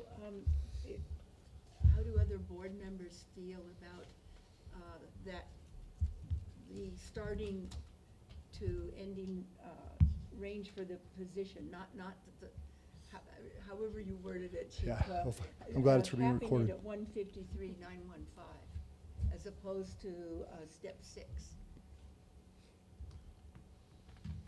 So if I could maybe phrase Corey's statement in a Yes, different way, please. is that if we advertise the position, that we say that with a anticipated starting salary of between step 2 and step 5, and express to them that the salary range for the position goes from step 1 to step 6, would any of the board members be opposed to taking that down from the top step to step 5? And with that, I can say that the only trade-off, it's all speculative, but is that there may be a candidate that would be the ideal candidate that is working as a chief somewhere else that won't come in because it's a little bit cheaper. And that is the big what if. But at the same time, when you advertise those higher numbers, I think it reframes it causes people to anchor into a higher solution as they're negotiating, which if that's inconsistent with what the board's really willing to do when they show up here, then we don't want to have to deal with that problem downstream either. So we just soon be, I think we want to have it out there in the forefront, is that, hey, we're not feeling good about going above this step 5, if that's the case. Well, it seems to me a chief officer from a medium to a larger size agency will leave that agency with a severance package or a pension. And so I was trying to find some wording in here. It mentioned something about their pension. I have trouble with being concerned about their pension based on what we're gonna pay them for working here. Well, and I don't think you have a reason to be concerned about it, because the statute, I'm not even going to try to explain it. Keone explained it very well in our meetings, and I have confidence in the solution she gave. But there's, depending on whether they are in PSPRS, they're a PSPRS retiree, or they're coming from outside the state, there's 3 different scenarios. But that is, we'll be happy to provide them the information. But you're right, we're compensating for the job that they're doing. Exactly. How they come in here and what their previous condition was, that's something that I would, in my mind, that candidate would have to weigh when deciding whether to apply. Exactly, it'd probably give him more spendable to be able to rent or purchase a place here in Sedona, so. Well, oh, sorry. With that note, I wanted to bring up, when you're discussing residency within the district is required within 3 months of appointment, I really wanted to add, and before I say that, I'm a veteran realtor. I've been doing it for over 15 years. So it should really add, because of our low inventory, and or be in negotiations or escrow with a final close date to be known within the 3 months, because sometimes these escrows need to be longer because they're still trying to sell their house where they are. So I think that additional language really needs to be added, because it's just going to give them too much of a stress, to be living here unless they're able to find a place to rent. And also, the inventory for rental is even lower than the inventory for sale. Okay, I can appreciate what you say. There's quite a bit of back and forth during the Chief Selects Committee about those dates. So I'll defer to the board members that were there to see, kind of what the consensus is on that. Well, I think there's definitely merit to what Joy has to say in that, there's the selling of their current residence and then being in some sort of, escrow with the home here. So if the 3 month is to stand, at least be in the process. Right. Is what you're saying, Right, basically. exactly. And I don't To think, be I don't formally in think the that, process. I don't think that Dr. Davis would consider ill of it, and it may be something that we realistically should consider, I think. My thoughts are that unless we hire from the Phoenix area, the person's going to need to move here to start the job. Regardless, they're going to have some kind of housing, because if we hire from out of state, they can't be commuting day by day to the job here. So they will be getting some housing. It may not be a purchase house. Mhm. It may be a rent. It may be an Airbnb. It may have to be. We're pretty creative here in Yeah. how we get our housing. Right. But they will need it in order to start the position. Right. So I don't feel a need to edit this. I think it's just a given that they have to be present in our area to be able to work here. Gene or Al, any comments on that? Well, as you've heard from my previous comments, what have you, well, I agree. It's also the difficulty in this area and so on, to find housing, and depending on your income bracket. I wouldn't want to be one looking for housing right now. Neither would I. But in truth, 3 months, what you're saying is they should be residing in the fire district within 3 months, one way or the other. That is the requirement. Not that you choose, if you choose to purchase a house, you still had to find a place to live in the meantime. Right. So 3 months is 3 months. Perhaps. So what's the beef? So basically what I'm hearing is that the consensus of the board then would be to leave it as it is. Is that what I'm hearing? Nay. From, at least 3 of the 5, That means you need to go to vote if you're. Mm-hmm. if we're not in total agreement. Mm-hmm. So with that said, by show of hands, Motion. okay, I'll go ahead and make a motion to, the motion is to maintain the wording as it exists in the job description to the 3 months. Do I have a second? I second that. Do I have any further discussion on that? All in favor? Aye. Aye. Any opposed? Nay. Okay, so that shows a 4-1, so we'll leave it as it is. Okay. Okay, I is think that's that, good dialogue, because, Bill, does that suffice for what we're, okay? yeah, it's certainly, there's some areas here where we're trying to future things, and intent, it's tough. It is. And So- Chief Coyle, I just want to make sure, did we finalize that there would be numbers? Like you mentioned, that we're gonna show a range of steps, but are we gonna have the numbers there in our brochure? We sure will. In the brochure, there will be real numbers Real numbers. to entice the real people. We're just relative to how they're going to be shown in the job description for future uses once we get it formatted with the rest of. I don't know if you've seen the rest of our job descriptions, but it's you know, I'm where they're- referring to the salary. but the salary range, yes, on this is going to be, and so, you know, which is probably requires another motion if I understand this process correctly. But what I think I've heard from the board is that advertise this with a starting salary between step 2 and step 5, Yeah. and let them know that the entire salary range for that position is between step 1 Right. and step 6. That sounds I really good. agree. Is, Do we need to? well, if they all Formalize agree, that? then- You can do it by, you need to formalize it either by consensus or motion. Do we have a consensus then in agreement with the chief with the salary statement that would indicate steps 2 through 5 and then steps 1 through 6 as explained by the chief? Do we have a consensus of that? Yes. Yes? Yes. Yes, Yeah. yes, so we have a consensus of that. okay. All right. Well, if I may, I'd like to let you guys know, my plan is to make sure you're good with the bigger picture, is that with the changes that you made and any other changes or any other clarifications that you may have, then I will, the goal is to get this turned around quickly and to get it out as soon as tomorrow. So the advertisement will be on the Yeah. street with, Nice. with the changes you guys have adopted, with a closing date of April 30th. So I'll go to my next slide, because I spent a lot of time on this. So you check this out, like Maslow's hierarchy of needs here. Pretty colors. So for all applicants, the outreach closes April 30th. Phone interviews will be completed by May 8th, and that will reduce the candidate pool to 16. Of those 16, there'll be Skype interviews that'll be held the week of May 13th. And then those Skype interviews will be, there'll be objective criteria developed for that.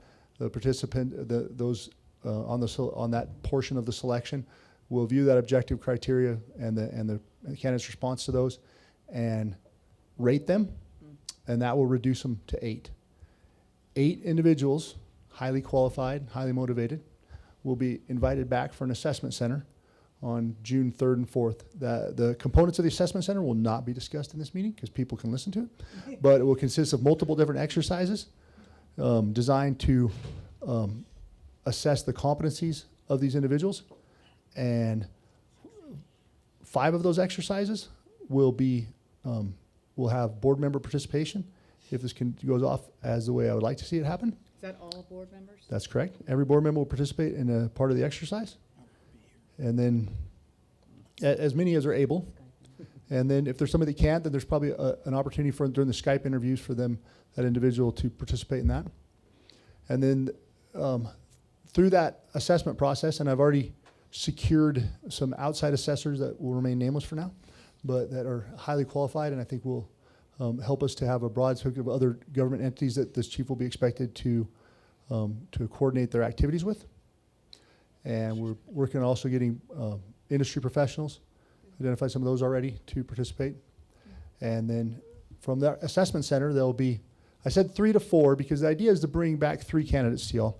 But knowing that if there's a statistical tie, if you will, between the 3rd and the 4th place candidate, then we wouldn't want to decide based on something that was that didn't necessarily, especially in a process that comprehensive, that didn't necessarily show that one was better than the other, if you will, in the competencies that we're trying to measure, and only give you 3 when maybe number 4 is the ideal candidate. So it could be 4, but then that would be back to the board on a June 18th meeting and a process there for selection. And then ideally at the end of the June 18th meeting, the board would select a chief. And then based on their current employment conditions and the obligations they have to that employer, if any, then their onboarding would happen sometime in July or August. So Chief, at that meeting, we'll be potentially approving a budget and selecting a chief. yeah, Grief. No, Yeah, no big. Yeah. What the heck?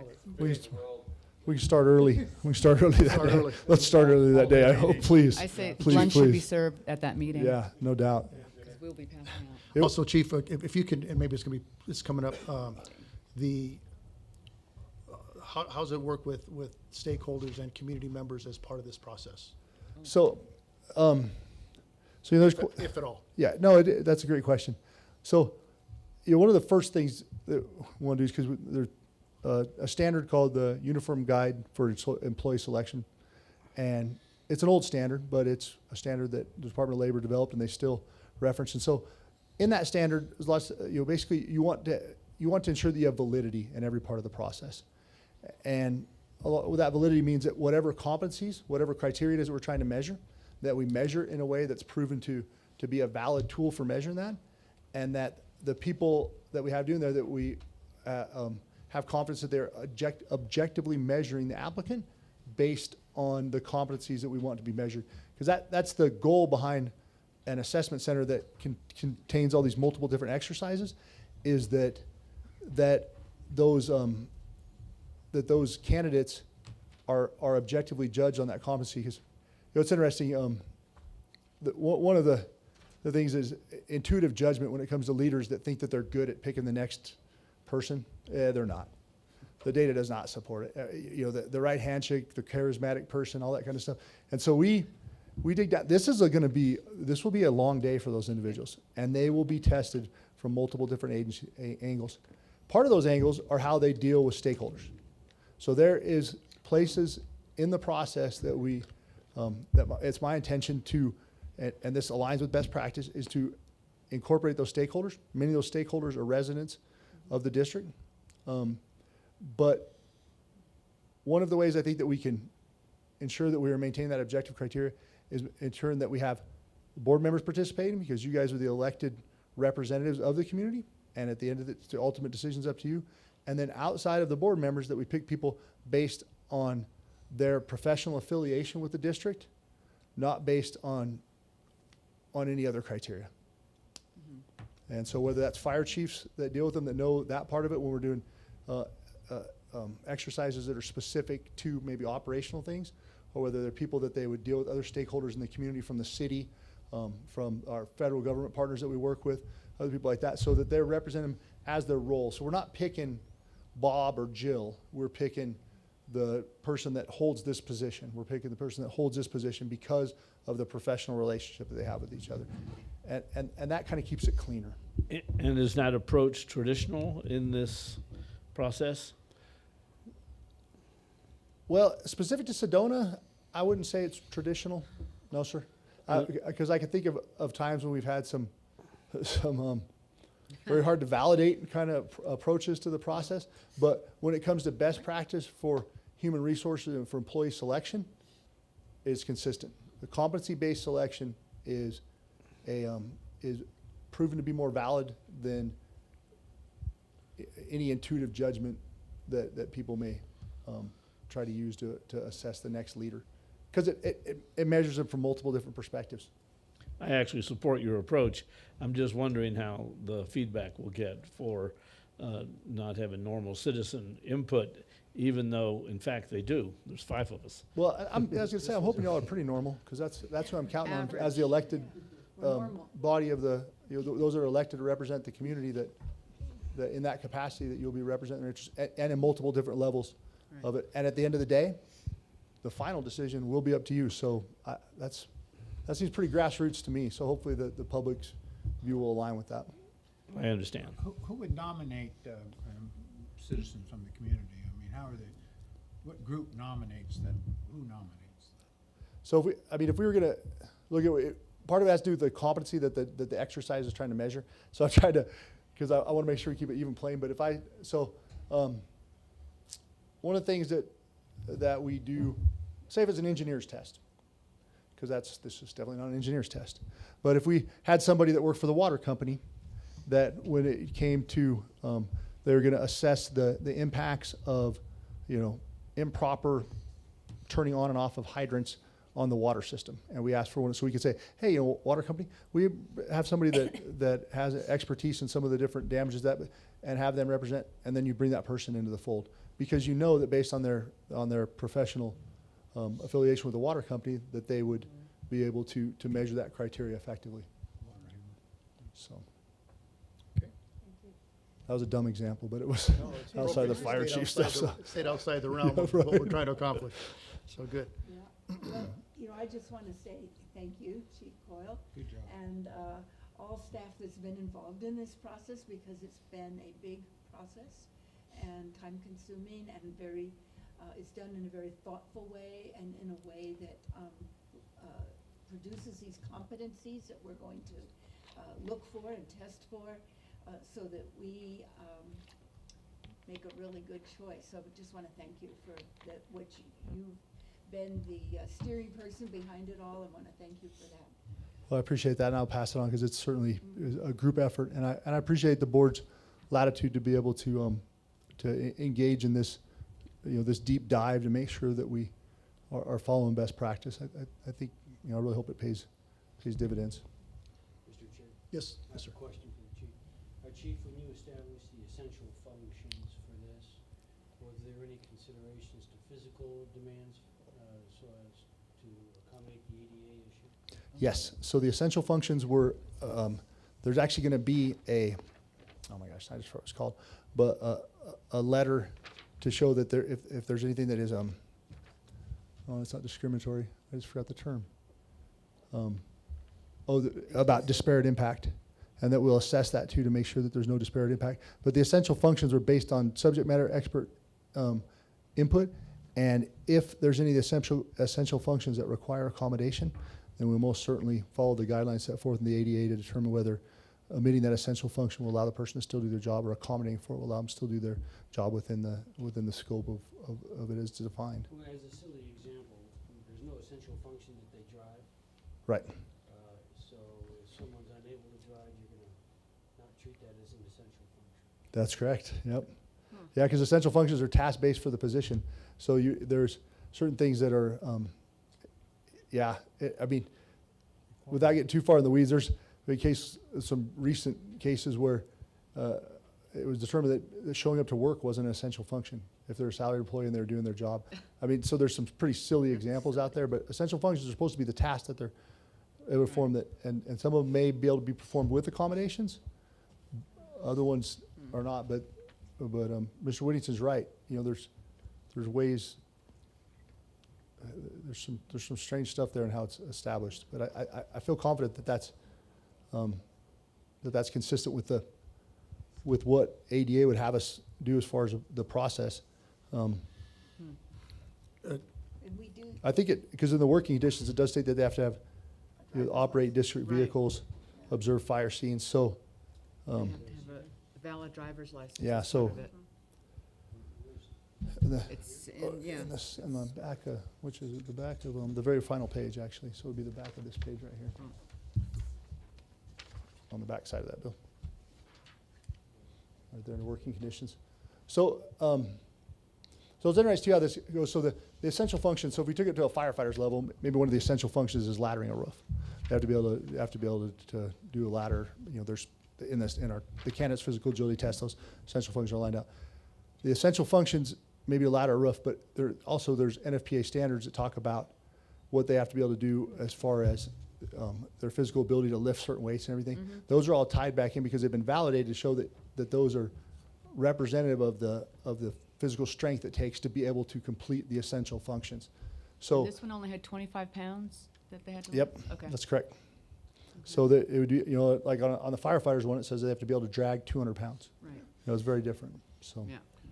So if I can address what Mr. Whittington's referring to, are you suggesting that needs to be additional verbiage on this that directs or pertains to ADA, or what is it that perhaps maybe you feel we should have additionally on there? The question that came to mind is whether or not you intend those items described under the working conditions to be essential.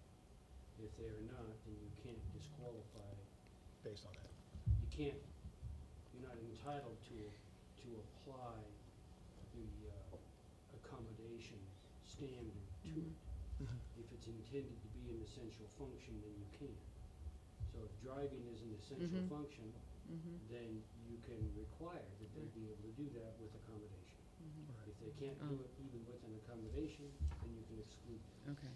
If it's just a described work condition, but not an essential function, and the fact that they can't do that is not an essential function, and therefore you cannot use that in, let me say it another way. The fact that they can't perform that working condition, even with an accommodation, doesn't allow you to exclude them from consideration. I don't have a direct example that might better explain it. I'm just letting you know that that crossed my mind when I saw the distinction between working conditions and essential functions.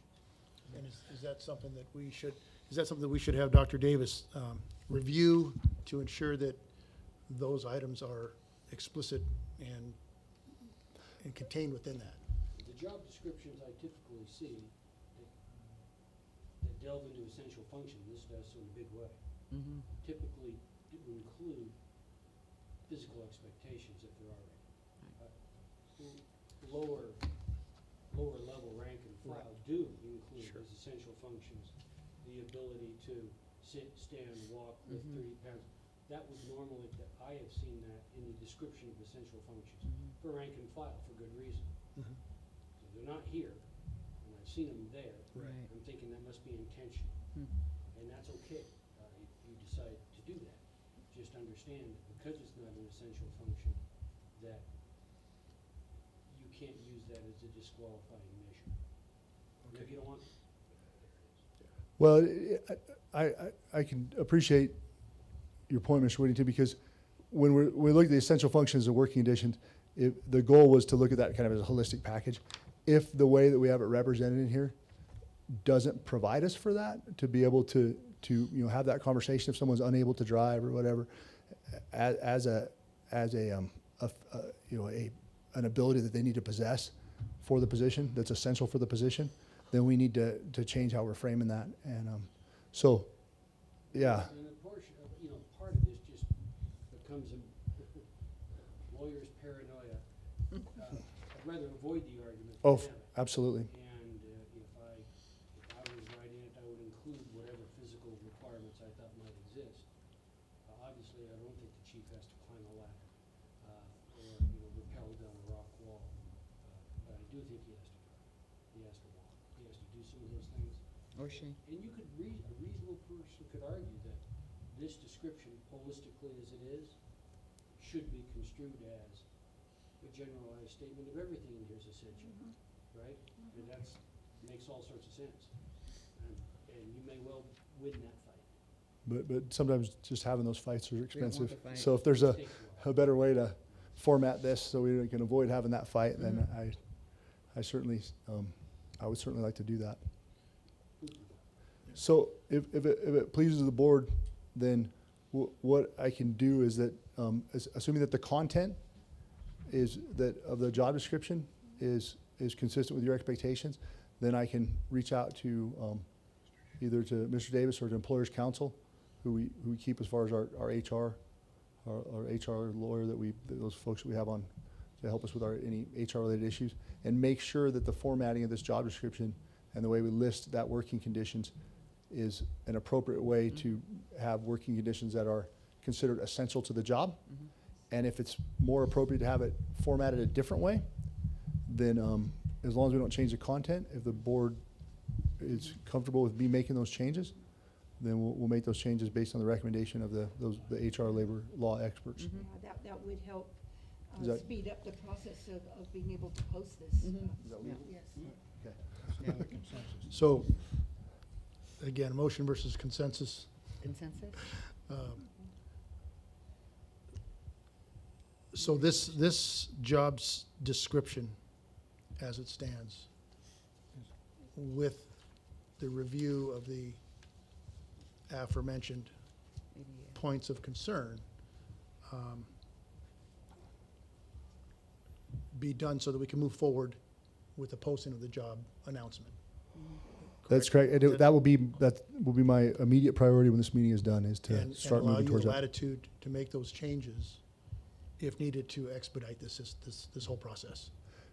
That's correct. And I think, another thing to Bill's point is that right now we want also, Q and I have been working on start going through all the job descriptions and make sure that they're consistent with what we expect from folks. So if there's any issues right now about a better way to format these, now's a great time to line that template up and make sure that we're doing it in a way, because we can apply that downstream. So there's value added to making sure that this is right now, other than just this position. So with that said, then do we have a consensus of what I just stated amongst the board by show of hands, or Yes. do we all Yes. agree? Yes. Okay, so we all agree, we're all in Yeah. consensus to move forward with that so we can get this thing posted. And if, Bill, if that is legal and legit, or would you prefer a motion?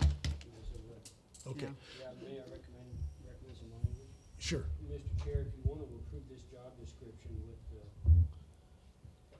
while addressing the concerns raised during your discussion, I recommend that you entertain a motion to approve the job description for fire chief as recommended by the fire chief, with the understanding that he may on his own accord and under his own authority cause change in the essential functions description after consultation with district's representatives and experts.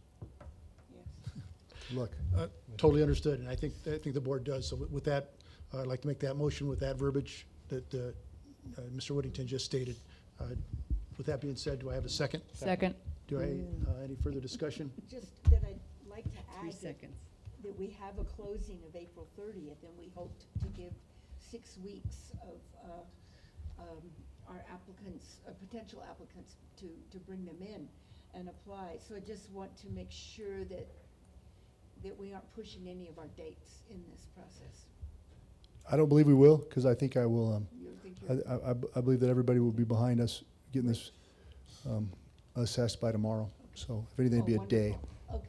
Okay, super. So I'll go We're ahead good. and call the vote on that. All in favor? Aye. Any opposed? Okay, the motion is passed. The job description is approved, and we'll move forward with the next phase. Okay, will do. And so y'all looked at the announcement already, and I just, since we had it listed as 2 separate items, I think that, I don't know what I think actually, because I'm not sure. I just want to make sure that we're in a place to be able to launch the announcement too, or if we need to do a separate. Yeah, I think they've already handled number 2. Okay, that was happening, yep, okay. Yeah, All right, um, all right, So if I that's what I review needed the- to know. If I review the agenda, we've also discussed, as you mentioned, Bill, number 2, which brings us to the next item on the agenda, which is the fire marshal's safety message. Well, the weather outside is pretty nice, notwithstanding the snow that may be on the ground this weekend, I hear. But we're getting to that time of year where we're going to have a lot more nice days than not. Now is the time to start making those changes around your house, trimming the bushes, doing those sorts of things, and preparing for fire season. Our fire-wise cleanup is about 60 days away, and I know how fast 60 days will pass by, because I will probably fall victim to that and not have everything done around the house that I need to have done to get everything in the trash bin for the fire-wise cleanup day. So now's the time of year to start doing that. It will be here before you know it. We'll be in fire season. That's all I have. All right, well, thank you. I'd like to just close with one quick statement, and that is that this is truly historic, I think, for all of us involved here, that we have a board who is in the process of selecting a fire chief for the city of Sedona. We have legal that is actively involved. Finance is pointing us in the right direction so that incoming chief, when that chief gets here, should be on what I refer to as cruise control with minor adjustments here and there. So it's been an absolute privilege to be part of this, and I'm looking forward to the next phase as we move along. So with that said, this meeting is adjourned.